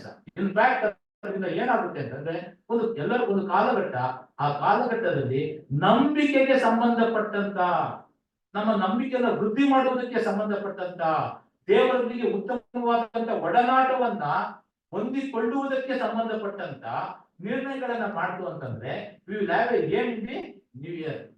ಹೊಸ ವರ್ಷದಲ್ಲಿ ಈ ರೀತಿಯಾಗಿ ಈ ಒಂದು ರೀತಿಯಲ್ಲಿ ನಾವು ಹೋಗ್ಬೇಕು ಅಂತ ಅಂದ್ಬಿಟ್ಟು ನಮ್ಗೆ ಏನ್ ಮಾಡುತ್ತೆ ಅಂತಂದ್ರೆ ಇದು ಎಡೆ ಮಾಡಿಕೊಡುತ್ತೆ ಎಂಬುದಾಗಿ ನಾವು ನೋಡ್ತೀವಿ. ಸೊ ಮತ್ತೊಂದು ರೀತಿಯ ಸಹೋದರ ಸಹೋದರರೇ, ಸಾಮಾನ್ಯವಾಗಿ ಯಾವ ರೀತಿಯಾದಂತ ನಿರ್ಣಯಗಳನ್ನ ಲೋಕದಲ್ಲಿರತಕ್ಕಂಥ ಜನರು ಮಾಡ್ಕೊಳ್ತಾರೆ ಅಂತ ನಾವು ನೋಡೋದಾಯ್ತು ಅಂತಂದ್ರೆ, ಧೂಮಪಾನ ಬಿಟ್ಬಿಡ್ತೀನಿ ಅನ್ನೋದು, ಮದ್ಯಪಾನ ಮಾಡಲ್ಲ ಅನ್ನೋದು, ಈ ವರ್ಷದಲ್ಲಿ ನಾನು ನನ್ನ ಹಣವನ್ನ ಉತ್ತಮವಾದಂತ ರೀತಿಯಲ್ಲಿ ನಿರ್ವಹಣೆ ಮಾಡ್ತೀನಿ ಅನ್ನೋದು, ಈ ವರ್ಷದಲ್ಲಿ ನಾನು ನನ್ನ ಕುಟುಂಬಕ್ಕಾಗಿ ಹೆಚ್ಚು ಸಮಯ ಕೊಡ್ತೀನಿ ಅನ್ನೋದು,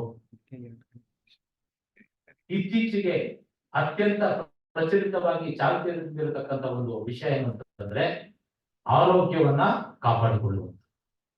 ಸೊ ಆರೋಗ್ಯ ಕಾಪಾಡ್ಕೊಳ್ಳಕ್ಕೆ ಕಸರತ್ ಮಾಡ್ತೀನಿ, ಪೌಷ್ಟಿಕಾಂಶವಾದಂತಹ ಆಹಾರವನ್ನ ತಿಂತೀನಿ ಅಂತ.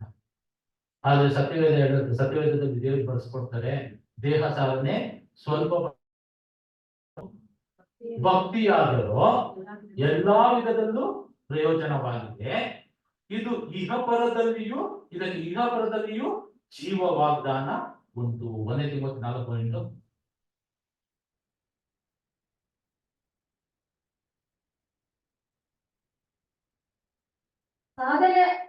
ಸಾಧನೆ ಮಾಡಿಕೋ, ದೇಹ ಸಾಧನೆಯು ಸ್ವಲ್ಪ ಮಟ್ಟಿಗೆ ಪ್ರಯೋಜನವಾಗಿದೆ, ಭಕ್ತಿಯಾದರೂ ಎಲ್ಲಾ ವಿಧದಲ್ಲಿ ಪ್ರಯೋಜನವಾದದ್ದು, ಅದಕ್ಕೆ ಇಹಪರಗಳಲ್ಲಿಯೂ ಜೀವ ವಾಗ್ದಾನ ಉಂಟು.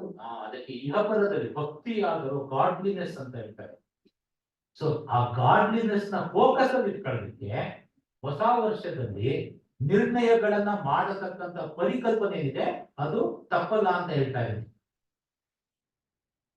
ಯಾಕೆಂದ್ರೆ ನಾವು ಯಾವ ವಿಷಯದಲ್ಲಿ ಮಾಡ್ಕೊಳ್ಬೇಕು, ಆ ಗಾಡ್ಲಿನೆಸ್, ಆ ದೇವರ ಭಕ್ತಿಯನ್ನ ವೃದ್ಧಿಪಡಿಸತಕ್ಕಂತ ನಿಟ್ಟಿನಲ್ಲಿ ನಾವು ನಿಲುವುಗಳನ್ನ, ಸಂಕಲ್ಪಗಳನ್ನ, ನಿರ್ಣಯಗಳನ್ನ ಮಾಡ್ಕೊಂಡ್ರೆ ಅದು ನಮ್ಮನ್ನ ಏನು ನಮ್ಮ ಒಂದು ಉದ್ದೇಶದಲ್ಲಿ ಕೇಂದ್ರೀಕೃತರಾಗಿರುವಂತೆ ಅದು ನಮ್ಗೆ ಸಹಾಯ ಮಾಡುತ್ತೆ. ಪ್ರಿಯ ಸಹೋದರ ಮತ್ತು ಸಹೋದರಿಯರೇ, ಸಾಮಾನ್ಯವಾಗಿ ಕ್ರೈಸ್ತರು ಯಾವ ರೀತಿಯಾದಂತ ಒಂದು ನಿರ್ಣಯಗಳನ್ನ ಮಾಡ್ತಾರೆ ಅಂತಂದ್ರೆ ಏನೋ ದೇವರೊಂದಿಗೆ ಹೆಚ್ಚಿನ ಸಮಯ ಕಳಿತೀನಿ, ಪ್ರತಿದಿನ ಸತ್ಯವೇದವನ್ನ ಓದ್ತೀನಿ, ಸಭೆಗೆ ತಪ್ಪದೆ ನಾನು ಹೋಗ್ತೀನಿ, ಈ ರೀತಿಯಾದಂತ ನಿರ್ಣಯಗಳನ್ನ ತಗೊಳ್ತಾರೆ. ನಿಜವಾಗ್ಲೂ ಇದು ಅದ್ಭುತವಾದಂತ ಗುರಿಯ ಸರಿ, ಅದ್ಭುತವಾದಂತ ಗುರಿ. ನಾನು ಹೇಳ್ತೀನಿ, ಆದ್ರೂ ಸಹ ಈ ರೀತಿಯಾದಂತ ನಿರ್ಣಯಗಳು ಯಾವ ರೀತಿಯಾಗಿ ಆಧ್ಯಾತ್ಮಿಕ ನಿರ್ಣಯಗಳು ವಿಫಲವಾಗುತ್ತೋ ಅದೇ ರೀತಿಯಾಗಿ ಈ ಉತ್ತಮವಾದಂತ ನಿರ್ಣಯಗಳು ಸಹ ವಿಫಲ ಆಗುತ್ತೆ. ನಾನು ಏನ್ ಹೇಳಕ್ ಇಷ್ಟಪಡ್ತಾ ಇದ್ದೀನಿ ಅಂದ್ರೆ, ಹೊಸ ವರ್ಷದ ನಿರ್ಣಯಗಳಲ್ಲಿ ಯಾವುದೇ ಶಕ್ತಿ ಇಲ್ಲ. ಅದಕ್ಕೆ ಶಕ್ತಿ ಯಾವಾಗ ಬರುತ್ತೆ ಅಂತಂದ್ರೆ, ಆ ನಿರ್ಣಯಗಳನ್ನ ಮಾಡುತ್ತಿರುವಂತ ಉದ್ದೇಶ ಏನಿದೆ, ಅದಕ್ಕೆ ಪ್ರೇರೇಪಣೆ ಏನಿದೆ, ಅದರ ಮೇಲೆ ಆ ನಿರ್ಣಯಗಳ ಸಾಫಲ್ಯತೆ ಅವಲಂಬಿತವಾಗಿರುತ್ತೆ. ಸೊ ಇದನ್ನ ನಾವು ಮನಸ್ಸಿನಲ್ಲಿ ಇಟ್ಕೊಳ್ಬೇಕು. ಯಾಕೆ ಸತ್ಯವೇದವನ್ನ ಓದಬೇಕು ಅಂತಂದ್ರೆ, ನಾವು ದೇವರನ್ನ ಗೌರವಿಸುವುದಕ್ಕಾಗಿ ಮತ್ತು ಆಧ್ಯಾತ್ಮಿಕವಾಗಿ ಬೆಳೆಯುವುದಕ್ಕಾಗಿ. ಇಲ್ಲಿ ಏನಿದೆ, ಒಂದು ಪ್ರೇರೇಪಣೆ ಇದೆ, ಒಂದು ಉದ್ದೇಶ ಇದೆ. ಯಾಕೆ ಬ್ರದರ್ ಬೈಬಲ್ ಓದ್ಬೇಕು ಅಂತಂದ್ರೆ, ಯಾವ ಬ್ರದರ್ ಹೇಳಿದ್ರು ಬೈಬಲ್ ಓದಿದ್ರೆ ಒಳ್ಳೇದು ಅಂತಂದ್ರು, ಅದಕ್ಕೆ ಓದ್ತಾ ಇದ್ದೀನಿ ಅಂತಂದ್ರೆ ಅದರಲ್ಲಿ ಯಾವ ಪ್ರೇರೇಪಣೆಯಿಂದ ಯಾವ ಉದ್ದೇಶನೂ ಇಲ್ಲ. So until you have a motive for making any resolution, ಅದೇನಾಗಲ್ಲ, ಏನು ಪ್ರಯೋಜನ ಆಗಲ್ಲ. ಪ್ರಿಯ ಸೋದರ ಮತ್ತು ಸೋದರಿಯರೇ, ನಮ್ಮ ಒಂದು ಪ್ರತಿಯೊಂದು ನಿಲುವಿಗೆ ಕೇಂದ್ರ ಬಿಂದು ಯಾರಾಗಿರ್ಬೇಕು ಅಂತಂದ್ರೆ ದೇವರು ಅದಕ್ಕೆ ಕೇಂದ್ರ ಬಿಂದು ಆಗಿರ್ಬೇಕು. The focal point for our resolution should be god. ಯಾವಾಗ ದೇವರು ಆ ಕೇಂದ್ರ ಬಿಂದು ಆಗಿರ್ತಾರೋ ಅದು ಸಫಲ ಆಗತಕ್ಕಂತ ಸಾಧ್ಯತೆ ಹೆಚ್ಚಾಗಿರುತ್ತೆ.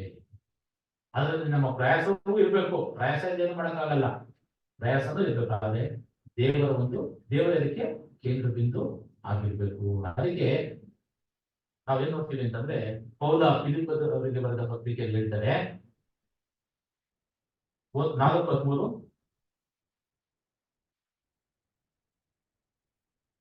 ನನ್ನನ್ನು ಬಲಪಡಿಸುವಾತನಲ್ಲಿ ಇದ್ದುಕೊಂಡು ಎಲ್ಲಕ್ಕೂ ಶಕ್ತನಾಗಿದ್ದಾನೆ.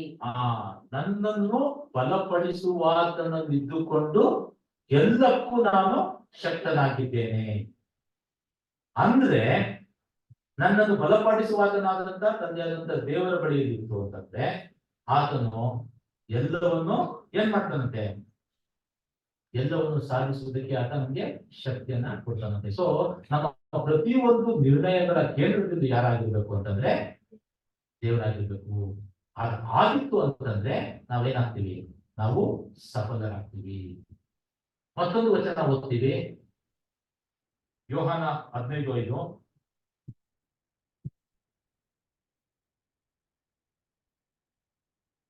ನಾನು ದ್ರಾಕ್ಷಿ ಬಳ್ಳಿ, ನೀವು ಕೊಂಬೆಗಳು. ಒಬ್ಬನು ನನ್ನಲ್ಲಿಯೂ ನಾನು ಅವನಲ್ಲಿಯೂ ನೆಲೆಗೊಂಡಿದ್ದರೆ ಅವನೇ ಬಹಳ ಫಲ ಕೊಡುವನು. ಅವನೇ ಬಹಳ ಫಲ ಕೊಡುವಂತವನು. ಸೊ ಪ್ರಥಮ ಸೋದರ ಸೋದರಿಯರೇ, ನಾವು ಯಾವುದೇ ಒಂದು ಕೆಲಸವನ್ನ ಪ್ರಾರಂಭ ಮಾಡುವುದಕ್ಕೆ ಅಥವಾ ನಿಲ್ಲಿಸುವುದಕ್ಕೆ ಸೂಕ್ತವಾದಂತ ಸರಿಯಾದಂತ ಉದ್ದೇಶ ಪ್ರೇರೇಪಣೆ ಇಲ್ಲದೆ ಹೋದರೆ ಆ ಕೆಲಸವನ್ನ ಪ್ರಾರಂಭ ಮಾಡುವುದು ಅಥವಾ ನಿಲ್ಲಿಸುವಂತ ಪ್ರಕ್ರಿಯೆಯಲ್ಲಿ ಯಾವುದೇ ಉರುಳಿಲ್ಲ, ಯಾವುದೇ ಒಂದು ಪ್ರಯೋಜನವಿಲ್ಲ. ನಾವು ಉದ್ದೇಶವನ್ನ ಇಟ್ಕೊಂಡು ಕೆಲಸಗಳನ್ನ ಮಾಡಬೇಕು. ನಾನು ಸಣ್ಣ ಆಗ್ಬೇಕು. ಯಾಕೆ ಸಣ್ಣ ಆಗ್ಬೇಕು? ಬೇರೆಯವರ ದೃಷ್ಟಿಯಲ್ಲಿ ಚೆನ್ನಾಗಿ ಕಾಣ್ಬೇಕು ಅಂತ ಸಣ್ಣ ಆಗ್ಬೇಕಾ, ಅಥವಾ ದೇವರನ್ನ ಗೌರವಿಸುವಂತ ದೃಷ್ಟಿಯಿಂದ ನಾನು ಸಣ್ಣ ಇರ್ತಂದ್ರೆ ನಾನು ಫಿಸಿಕಲಿ ಆಕ್ಟಿವ್ ಆಗಿರ್ತೀನಿ, ಬೇರೆ ಬೇರೆ ಕಡೆ ಹೋಗ್ಬೋದು, ವಾಕ್ಯಗಳನ್ನ ಸಾರ್ಬೋದು, ಬ್ರದರ್ಸ್ ಅಂಡ್ ಸಿಸ್ಟರ್ಸ್ ಮೀಟ್ ಮಾಡ್ಬೋದು. ಸೊ ಇದೆಲ್ಲ ಏನು ಪಾಸಿಟಿವ್ ಥಿಂಗ್ಸ್. ಸೊ ನಮ್ಗೆ ಉದ್ದೇಶ, ಸರಿಯಾದಂತ ಉದ್ದೇಶ ಇರಬೇಕು. ನಮ್ಮ ಉದ್ದೇಶ ಸಫಲ ಆಗಬೇಕಂದ್ರೆ ಏನಂತ ಹೇಳ್ತಾರೆ, ದೇವರನ್ನ ಕೇಂದ್ರ ಬಿಂದುವಾಗಿ ಮಾಡಿರ್ತೀವಿ. ಆತನು ನನ್ನಲ್ಲಿರುವುದರಿಂದ ನಾನು ಶಕ್ತನಾಗಿ ಎಲ್ಲವನ್ನು ಸಾಧಿಸುವುದಕ್ಕೆ ನಾನು ಬಲವನ್ನ ಹೊಂದಿದ್ದೇನೆ. ನನ್ನನ್ನು ಬಲಪಡಿಸುವ ಆತನಲ್ಲಿ ಇಟ್ಟುಕೊಂಡು ಏನೋ ಎಲ್ಲಕ್ಕೂ ಶಕ್ತನಾಗಿದ್ದೇನೆ. ಸೊ ಪ್ರಿಯ ಸಹೋದರ ಮತ್ತು ಸಹೋದರಿಯರೇ, ಈಗ ನಮ್ಗೆ ಏನ್ ಗೊತ್ತಾಯ್ತು ಅಂದ್ರೆ, ಒಂದು ಕ್ಲಿಯರ್ ಆಗಿ ಹೊಸ ವರ್ಷದಲ್ಲಿ ನಿಲುವುಗಳನ್ನ ತೆಗೆದುಕೊಂಡ್ರೆ ಇದು ಆಧ್ಯಾತ್ಮಿಕವಾದಂತಹ ಬೆಳವಣಿಗೆಗೆ ಬಹಳ ಸೂಕ್ತವಾದಂತಹ ಒಂದು ವಿಚಾರ. ಸತ್ಯವೇದದಲ್ಲಿ ನಿರ್ಣಯಗಳ ಪರಿಕಲ್ಪನೆ ವಿರುದ್ಧವಾಗಿ ಏನು ಮಾತಾಡದೇ ಇರುವುದರಿಂದ ಮತ್ತು ಈ ಒಂದು ಕಾರ್ಯ, ಈ ಒಂದು ನಿರ್ಣಯಗಳ ಪರಿಕಲ್ಪನೆ ನಮ್ಮ ಆತ್ಮಿಕ ಬೆಳವಣಿಗೆಗೆ ಲಾಭದಾಯಕವಾಗಿರುವುದರಿಂದ ನಾವು ನಿರ್ಣಯಗಳನ್ನ ಮಾಡ್ಕೊಳ್ಬೇಕು. ಸೊ ಇನ್ನೊಂದು 5 ನಿಮಿಷ ಟೈಮು ಮುಗಿಸ್ಬಿಡ್ತೀನಿ. ನಾವು ಯಾವ ರೀತಿಯಾದಂತ ನಿರ್ಣಯಗಳನ್ನ ನಾವು ತಗೊಳ್ಬಹುದು. ಒಟ್ಟಾರೆ ಕ್ರೈಸ್ತರಾದಂತ ನಾವುಗಳು 7 ರೀತಿಯಾದಂತ ನಿರ್ಣಯಗಳನ್ನ ನಾವು ತಗೊಳ್ಬಹುದು. ಯಾವ 7 ರೀತಿಯಾದಂತ ನಿರ್ಣಯಗಳು? ಮೊದಲನೇ ನಿರ್ಣಯ, ದೇವರೊಂದಿಗೆ ಹೆಚ್ಚಿನ ಸಮಯವನ್ನ ಕಳೆಯುವಂಥದ್ದು. ಹೋಗ್ತೀನಿ, ಟೈಮ್ ಇಲ್ಲ. ಪ್ರಿಯ ಸಹೋದರ ಮತ್ತು ಸಹೋದರಿಯರೇ, ತಂದೆಯಾದಂತ ದೇವರು ಯೇಸು ಕ್ರಿಸ್ತನ ಜೀವಿತವನ್ನ ನಾವು ಮಾದರಿಯಾಗಿ ಆದರ್ಶವಾಗಿ ತೆಗೆದುಕೊಳ್ಳಬೇಕೆಂದು ಆದೇಶವನ್ನ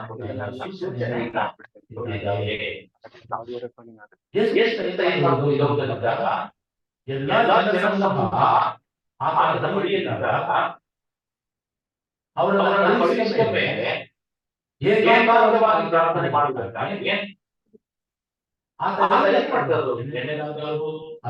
ಮನಗಳಾಗ್ಬೋದು, ಕಾಡಾಗ್ಬೋದು, ಅಂದ್ರೆ ದೇವರೊಂದಿಗೆ ಹೆಚ್ಚಿನ ಸಮಯವನ್ನ ಕಳೆಯುವುದಕ್ಕೆ ಸಮಯವನ್ನ ನಿಗದಿ ಮಾಡಿಕೊಳ್ಳುತ್ತಿದೆ. ಸಹೋದರ ಮತ್ತು ಸಹೋದರಿಯರೇ, ಲೂಕನು ಬರೆದ ಸುವಾರ್ತೆ 5ನೇ ಅಧ್ಯಾಯ 16ನೇ ವಚನ, ಇದನ್ನ CSB ಅಥವಾ NIV Bible CSB Holman Christian Standard Bible ಅಥವಾ ನ್ಯೂ ಇಂಟರ್ನ್ಯಾಷನಲ್ ವರ್ಷನ್.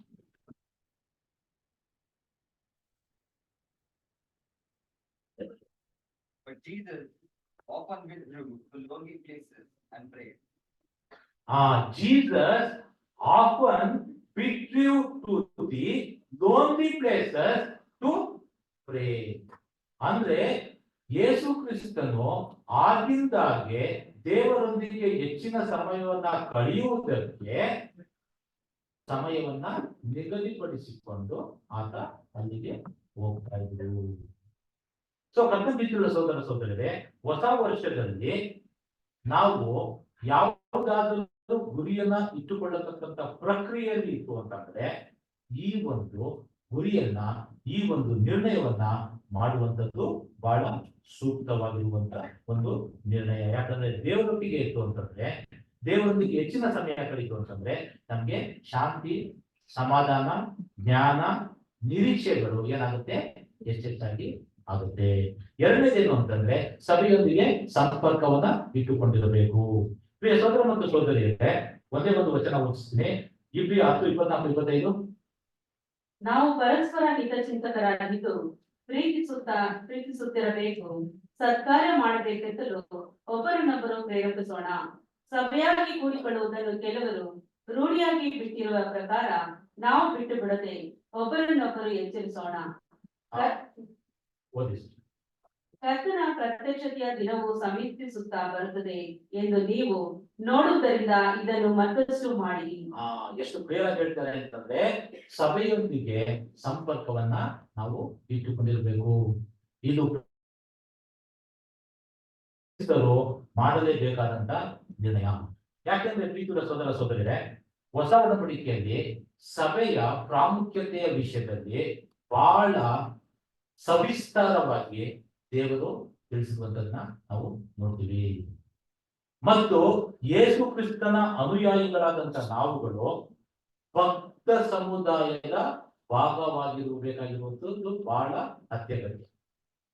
ಯಾಕೆ ಅಂತಂದ್ರೆ ನಾವೆಲ್ಲರೂ ಯಾವ ಒಂದು ನಡಿಗೆಯಲ್ಲಿದ್ದೀವಿ ಅಂತಂದ್ರೆ ಯೇಸು ಕ್ರಿಸ್ತನ ಹೆಜ್ಜೆಗಳನ್ನ ನಡಿಗೆಯಲ್ಲಿದ್ದೀವಿ. ನಮ್ಮ ನಂಬಿಕೆ ಅಳ್ಳಾಡತಕ್ಕಂತ ಒಂದು ಪರಿಸ್ಥಿತಿಗಳು ಸಹ ಬರುತ್ತೆ. ಸೊ ಹಾಗಾಗಿ ಸಭೆಯಲ್ಲಿರತಕ್ಕಂತ ಆಧ್ಯಾತ್ಮಿಕ ಸಹೋದರ ಸೋದರಿಯರ ಅಗತ್ಯತೆ ಬಹಳವಾಗಿರುತ್ತೆ. ಯಾಕಂದ್ರೆ ಅವ್ರು ಏನ್ ಮಾಡ್ತಾರೆ, ನಮ್ಗೆ ಅವರು ಪ್ರೇರೇಪಣೆನ ಕೊಡ್ತಾರೆ, ಪ್ರೋತ್ಸಾಹ ಕೊಡ್ತಾರೆ, ತಿಳುವಳಿಕೆನ ಹೇಳ್ತಾರೆ. ಸೊ ಹಾಗಾಗಿ ಸಭೆ ಎಂಬ ಕುಟುಂಬ ಹೊಂದಿರುವಂತದ್ದು ಬಹಳ ಅತ್ಯಗತ್ಯ. ಸೊ ಕರ್ತನ ಸೋದರ ಸೋದರಿಯರೇ, ಯೇಸು ಕ್ರಿಸ್ತನ ದೇಹವೆಂಬ ಸಭೆಗೆ ದೊಡ್ಡ ಒಂದು ಉದ್ದೇಶ ಇದೆ. ಇದನ್ನ ಅರಿತು ನಾವು ಪ್ರತಿಯೊಬ್ಬರು ಸಭೆಯಲ್ಲಿ ನಾವು ತೊಡಗಿಕೊಳ್ಳಬೇಕು, ಸಭೆಗೆ ಬರುವಂತದ್ದನ್ನ ಮಾಡಬೇಕು. ಇದು ಒಂದು ಉತ್ತಮವಾದಂತದ್ದು ಅಂತ ಹೇಳ್ತಾರೆ. Walk step of Christ. So ಹಾಗಾಗಿ ನಮ್ಮನ್ನ ಬಲಪಡಿಸುವುದಕ್ಕೆ ನಾವು ಸಭೆಯಲ್ಲಿ ಹೆಚ್ಚೆಚ್ಚಾಗಿ ಭಾಗವಹಿಸಬೇಕು. ಯಾಕಂತಂದ್ರೆ ಸಭೆಯಲ್ಲಿರತಕ್ಕಂಥ ಸಹೋದರ ಸಹೋದರಿಯರು ಒಬ್ರಿಗೊಬ್ರು ಏನಾಗ್ತಾರಂತೆ, ಹೆಲ್ಪ್ ಮಾಡ್ತಾರೆ. ನೀವು ಇದು ನೋಡಿದೀರಾ? ಬಹುಶಃ ಓಕೆ, ಈ ಪ್ರೊಫೆಷನಲ್ ಕೋರ್ಸ್ ಗಳು ಮಾಡೋಂಥವ್ರು ಸಹಜವಾಗಿ ಏನ್ ಮಾಡ್ತಾರೆ ಅಂತಂದ್ರೆ, ಒಂದು ಗುಂಪು, ಯಾಕಂದ್ರೆ ಒಬ್ಬರೇ ಓದಕ್ ಆಗಲ್ಲ, ನಿದ್ದೆ ಬಂದ್ಬಿಡುತ್ತೆ. ಸೊ ನೈಟ್ ಔಟ್ ನಾವೆಲ್ಲ ಅವಾಗೆಲ್ಲ ಒಂದು 2-3 o'clock ತನಕ ನೈಟ್ ಔಟ್, 4 ಬೆಳಗ್ಗೆ ಆಗೋ ತನಕ ಜೊತೆಗೆ ಹೋಗ್ತಾ ಇದ್ರು. ಯಾಕೆಂತಂದ್ರೆ ಆ ಎನ್ವೈರನ್ಮೆಂಟ್ ನಿಮ್ಗೆ ಆ ರೀತಿಯಾದಂತ ಒಂದು ಪ್ರೇರೇಪಣೆನ ಕೊಡುತ್ತೆ. ಇಲ್ಲಿ ಏನ್ ಹೇಳಕ್ ಇಷ್ಟಪಡ್ತಾ ಇದ್ದೀನಿ ಅಂತಂದ್ರೆ, ನಿಲುವುಗಳಲ್ಲಿ ನಾವು ನಿಲುವೇನಾದ್ರು ತಗೊಳ್ತು ಅಂತಂದ್ರೆ, ಸಭೆಯಲ್ಲಿ ಸೇರಿಕೊಳ್ಳತಕ್ಕಂತ, ಸಭೆಯೊಂದಿಗೆ ಸಂಪರ್ಕ ಹೊಂದಿರತಕ್ಕಂಥ ನಿಲುವನ್ನ ತೆಗೆದುಕೊಂಡ್ರೆ ಇದು ಬಹಳ ಉತ್ತಮವಾದಂತ ಕೆಲಸ. ಯೇಸು ಕ್ರಿಸ್ತನ ದೇಹಕ್ಕೆ ಒಂದು ವಿಶೇಷವಾದಂತ ಉದ್ದೇಶವಿದೆ. ಅದನ್ನ ನೆರವೇರಿಸುವುದಕ್ಕೆ ನಾವು ಸಭೆಯಲ್ಲಿ ಇರುವಂತದ್ದು ಬಹಳ ಅತ್ಯಗತ್ಯ. ಮೂರನೇದು, ನಿಯಮಿತವಾಗಿ ನಾವು ಸೇವೆ ಮಾಡಬೇಕು. ದೇವರು ಪ್ರತಿಯೊಬ್ಬರಿಗೂ ಪ್ರತಿಭೆಯನ್ನ ಕೊಟ್ಟಿದ್ದಾರೆ, ಅದನ್ನ ಸರಿಯಾದಂತ ರೀತಿಯಲ್ಲಿ ನಾವು ಸದುಪಯೋಗ ಮಾಡಿಕೊಳ್ಳಬೇಕು. ದೇವರ ಮಕ್ಕಳಿಗೆ ಸೇವೆ ಮಾಡತಕ್ಕಂತ ಒಂದು ಕಾರ್ಯವನ್ನು ನಾವು ತೆಗೆದುಕೊಳ್ಳಬೇಕು. ಯೇಸು ಕ್ರಿಸ್ತ ಅದನ್ನು ತೋರಿಸಿದ್ದಾರೆ. ಏನಂತಂದ್ರೆ, ಆತನು ಮಹಾನ್ ಸಹಾನುಭೂತಿ ಉಳ್ಳವನಾಗಿದ್ದನು. ಈ ಲೋಕಕ್ಕೆ ಬಂದಾಗ ಜನರ ಕಷ್ಟ ನಷ್ಟಗಳಿಗೆ ಅದೇನ್ ಮಾಡ್ತಾ ಇದ್ದ, ಸ್ಪಂದಿಸ್ತಾ ಇದ್ರು. ಸೊ ಸಮಯ ಕಡಿಮೆ ಇರೋದ್ರಿಂದ ನಾನು ಹೋಗ್ತಾ ಇದ್ದೀನಿ. 1 Peter 4:10.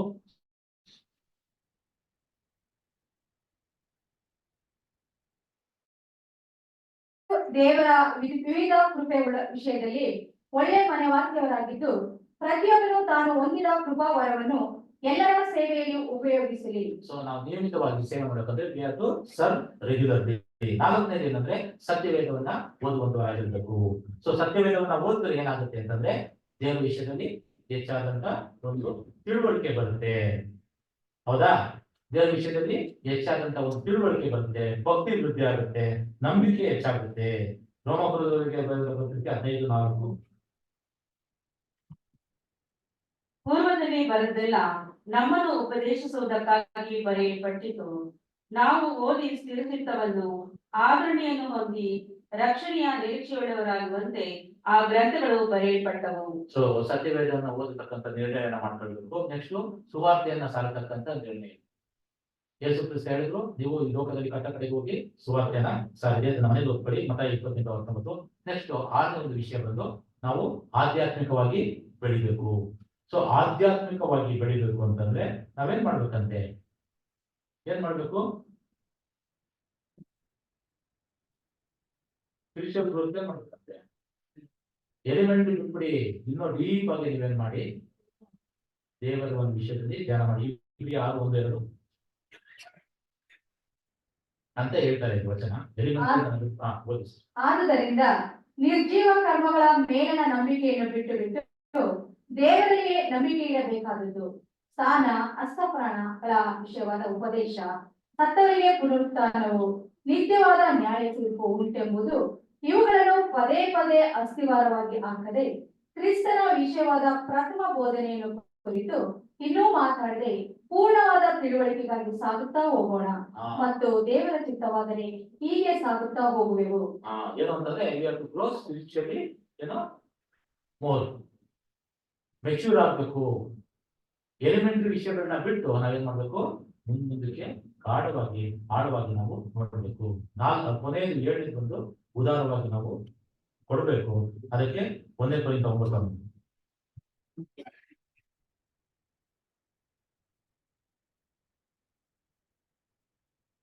ನಾವು ನಿಮಗೋಸ್ಕರ ಆತ್ಮ ಸಂಬಂಧವಾದ ಬೀಜವನ್ನು ಬಿತ್ತಿದ ಮೇಲೆ ನಿಮ್ಮಿಂದ ಶರೀರ ಸಂಬಂಧವಾದ ಪೈರನ್ನು ಕೊಯ್ಯುವುದು ದೊಡ್ಡದು.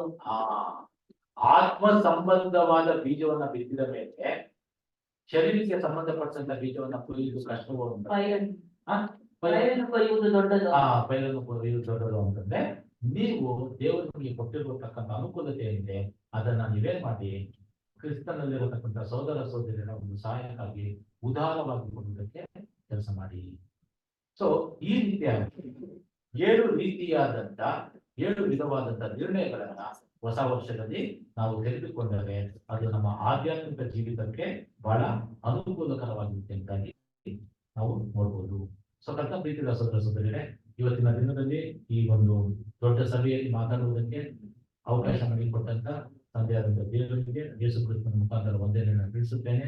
ಅದೇ ರೀತಿಯಾಗಿ ರಾಮ ಸಭೆಯ ಹಿರಿಯರಿಗೂ ಮತ್ತು ಸಭೆಯ ಎಲ್ಲ ಸದಸ್ಯರುಗಳಿಗೂ ಸಹ ಮೈಸೂರು ಸಭೆಯ ಪರವಾಗಿ ವಂದನೆಯನ್ನು ತಿಳಿಸುತ್ತೇನೆ. Thank you.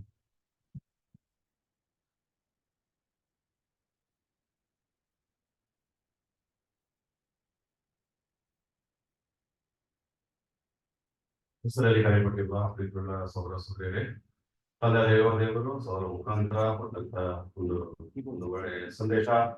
ಈ ಒಂದು ಹೊಸ ವರ್ಷದಲ್ಲಿ ನಾವು ಯಾವ ರೀತಿಯಾದಂತ ನಿರ್ಣಯಗಳನ್ನು ತಗೋಬೇಕಂತ ಸಹೋದರನ ಮಧ್ಯದಲ್ಲಿ ಹಂಚಿಕೊಂಡ್ರು. ಖಂಡಿತವಾಗ್ಲೂ ನಾವು ನಿರ್ಣಯಗಳನ್ನು ತಗೊಳ್ಬೇಕಂತ ಸಂದರ್ಭದಲ್ಲಿ ನಾವಿದ್ದೀವಿ. ಯಾಕಂದ್ರೆ ಈ ಲೋಕದಲ್ಲಿ ಶ್ರೀಮಂತರಲ್ಲ, ದೊಡ್ಡ ದೊಡ್ಡ ಜ್ಞಾನಿಗಳನ್ನ ದೇವರು ಕರೆದಿಲ್ಲ. ಯಾವ ಗಣಿಗೆ ಬಾ ಅಂತ ನಮ್ಮನ್ನು ಕರೆದ್ರಿಂದ ನಾವೇನ್ ಮಾಡ್ಬೇಕಂತ ಬೇರೆ ನಾವು ಬಾಯಿ ಕರೆದು ಆದ್ರೆ ನಾವೇನ್ ಮಾಡ್ಬೇಕಂತೆ ಕೃತಜ್ಞತೆಗಳನ್ನು ನಾವು ಸಲ್ಲಿಸಬೇಕು. ಯಾಕಂದ್ರೆ ನಾವು ಸಮರ್ಪಣೆ ಮಾಡಿದ್ದೀವಿ. ಸಮರ್ಪಣೆ ಮಾಡಿಕೊಂಡ ಮೇಲೆ ಆ ಸಮರ್ಪಣೆಗೆ ತಕ್ಕ ಹಾಕಿ ನಮ್ಮ ಜೀವ ಇರಬೇಕು. ಯಾಕಂದ್ರೆ ದೇವರು ಹೇಳುವಾಗ ಅಪೊಸ್ತಲರು ಹೇಳುವಾಗ ನಾವೆಲ್ಲ ಪರಿಶುದ್ಧ ಭಕ್ತರು ಕೃತಜ್ಞತೆ ಹೇಳುವುದರಲ್ಲಿ ದೇವರು ಎಷ್ಟು ಸಂತೋಷ ಪಡ್ತಾರಂದ್ರೆ ಅಷ್ಟು ಸಂತೋಷ ಪಡ್ತಾರೆ. ಈ ಕೃತಜ್ಞತೆ ಹೇಳುವುದಂದ್ರೆ ನಮ್ಗೆ ಏನ್ ಸಿಗುತ್ತಂತ ಸರ್ ಹೇಳುದು, ದೇವರ ಕೃಪೆಯಲ್ಲಿ ನಾವು ಹೆಚ್ಚಾಗಿ ಬೆಳಿಬಹುದು. ಅದ್ರ ಕೃಪೆಯನ್ನು ಪಡ್ಕೊಂಡಿಲ್ಲ ಅಂದ್ರೆ ಏನು ಸಿಗಲ್ಲ. ಆದ್ರೆ ಸಹೋದರರು ಮಾತಾಡುವಂತ ಒಂದು ವಿಷಯದಲ್ಲಿ ನನಗೆ ಇಷ್ಟವಾದಂತ ಒಂದು ಪಾಯಿಂಟ್ ಅಂದ್ರೆ ಏನಂದ್ರೆ, ನಾವು ಎಷ್ಟರ ಮಟ್ಟಿಗೆ ನಾವು ಈ ಒಂದು ಆತ್ಮಿಕವಾದ ವಿಷಯದಲ್ಲಿ ಎಷ್ಟರ ಮಟ್ಟಿಗೆ ಕ್ರಿಸ್ತನ ಒಂದು ಕ್ಯಾರೆಕ್ಟರ್ ನಮ್ಮಲ್ಲಿ ಇದು ದೇವರು ಸಂತೋಷ ಪಡ್ತಾರೆ. ಅದು ಬೆಳೆಯುವಾಗ ಒಂದೊಂದು ಗುಣಲಕ್ಷಣ ನಮ್ಮಲ್ಲಿ ಬೆಳೆಯುವಾಗ ನಾವು ಕೃತಜ್ಞತೆಯನ್ನು ಸಲ್ಲಿಸುವಾಗ ಇನ್ನೂ ದೇವರಿಗೆ ಹೆಚ್ಚಾಗಿ ಸಂತೋಷ ಪಡ್ತಾರೆ. ಅದಕ್ಕೆ ಯೇಸು ಸ್ವಾಮಿ ಹೇಳ್ತಾರಲ್ಲ, ದೇವರು ನನ್ನಲ್ಲಿ, ನಾನು ಅವರಲ್ಲಿ, ನಾನು ನಿಮ್ಮಲ್ಲಿ. ವಾಕ್ಯ ಇದೆಯಲ್ವಾ? ಇದೆ, ವಾಕ್ಯ ಇದೆ. ಯೋಹಾನ 14:20-23.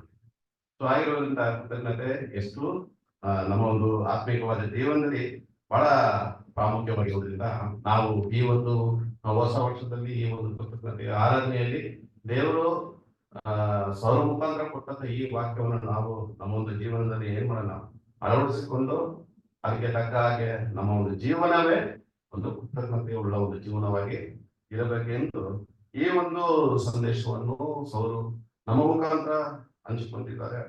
ದೇವರಿಗೂ ಮತ್ತೆ ಕ್ರಿಸ್ತನಿಗೂ ವಂದನೆಗಳನ್ನು ತಿಳಿಸುವನಾಗಿದ್ದೀನಿ. ಸಭೆ ಪರವಾಗಿ ಸೌರರಿಗೆ ಏನ್ ಮಾಡ್ತೀವಿ ಅಂದ್ರೆ ಈ ಒಂದು ವಂದನೆಗಳನ್ನು ತಿಳಿಸುವನಾಗಿದ್ದೀನಿ. ನಂತರ ಈ ಒಂದು ಊಟವನ್ನು ಮುಕ್ತಾಯ ಮಾಡುವುದಕ್ಕೆ ಮೊದಲಾಗಿ ಒಂದು ಹಾಡನ್ನು ಹಾಡಿ ನಾವು ದೇವರ ನಾಮವನ್ನು ಮಹಿಮೆ ಪಡಿಸೋಣ. ಒಂದು ತಮಿಳುನಾಡು ಸ್ತೋತಿರಂ ಯೇಸುನಾಥ ಎಂಬ ಒಂದು ಹಾಡನ್ನು ನಾವು ಹಾಡೋಣ. ಸ್ತೋತಿರಂ ಯೇಸುನಾಥ.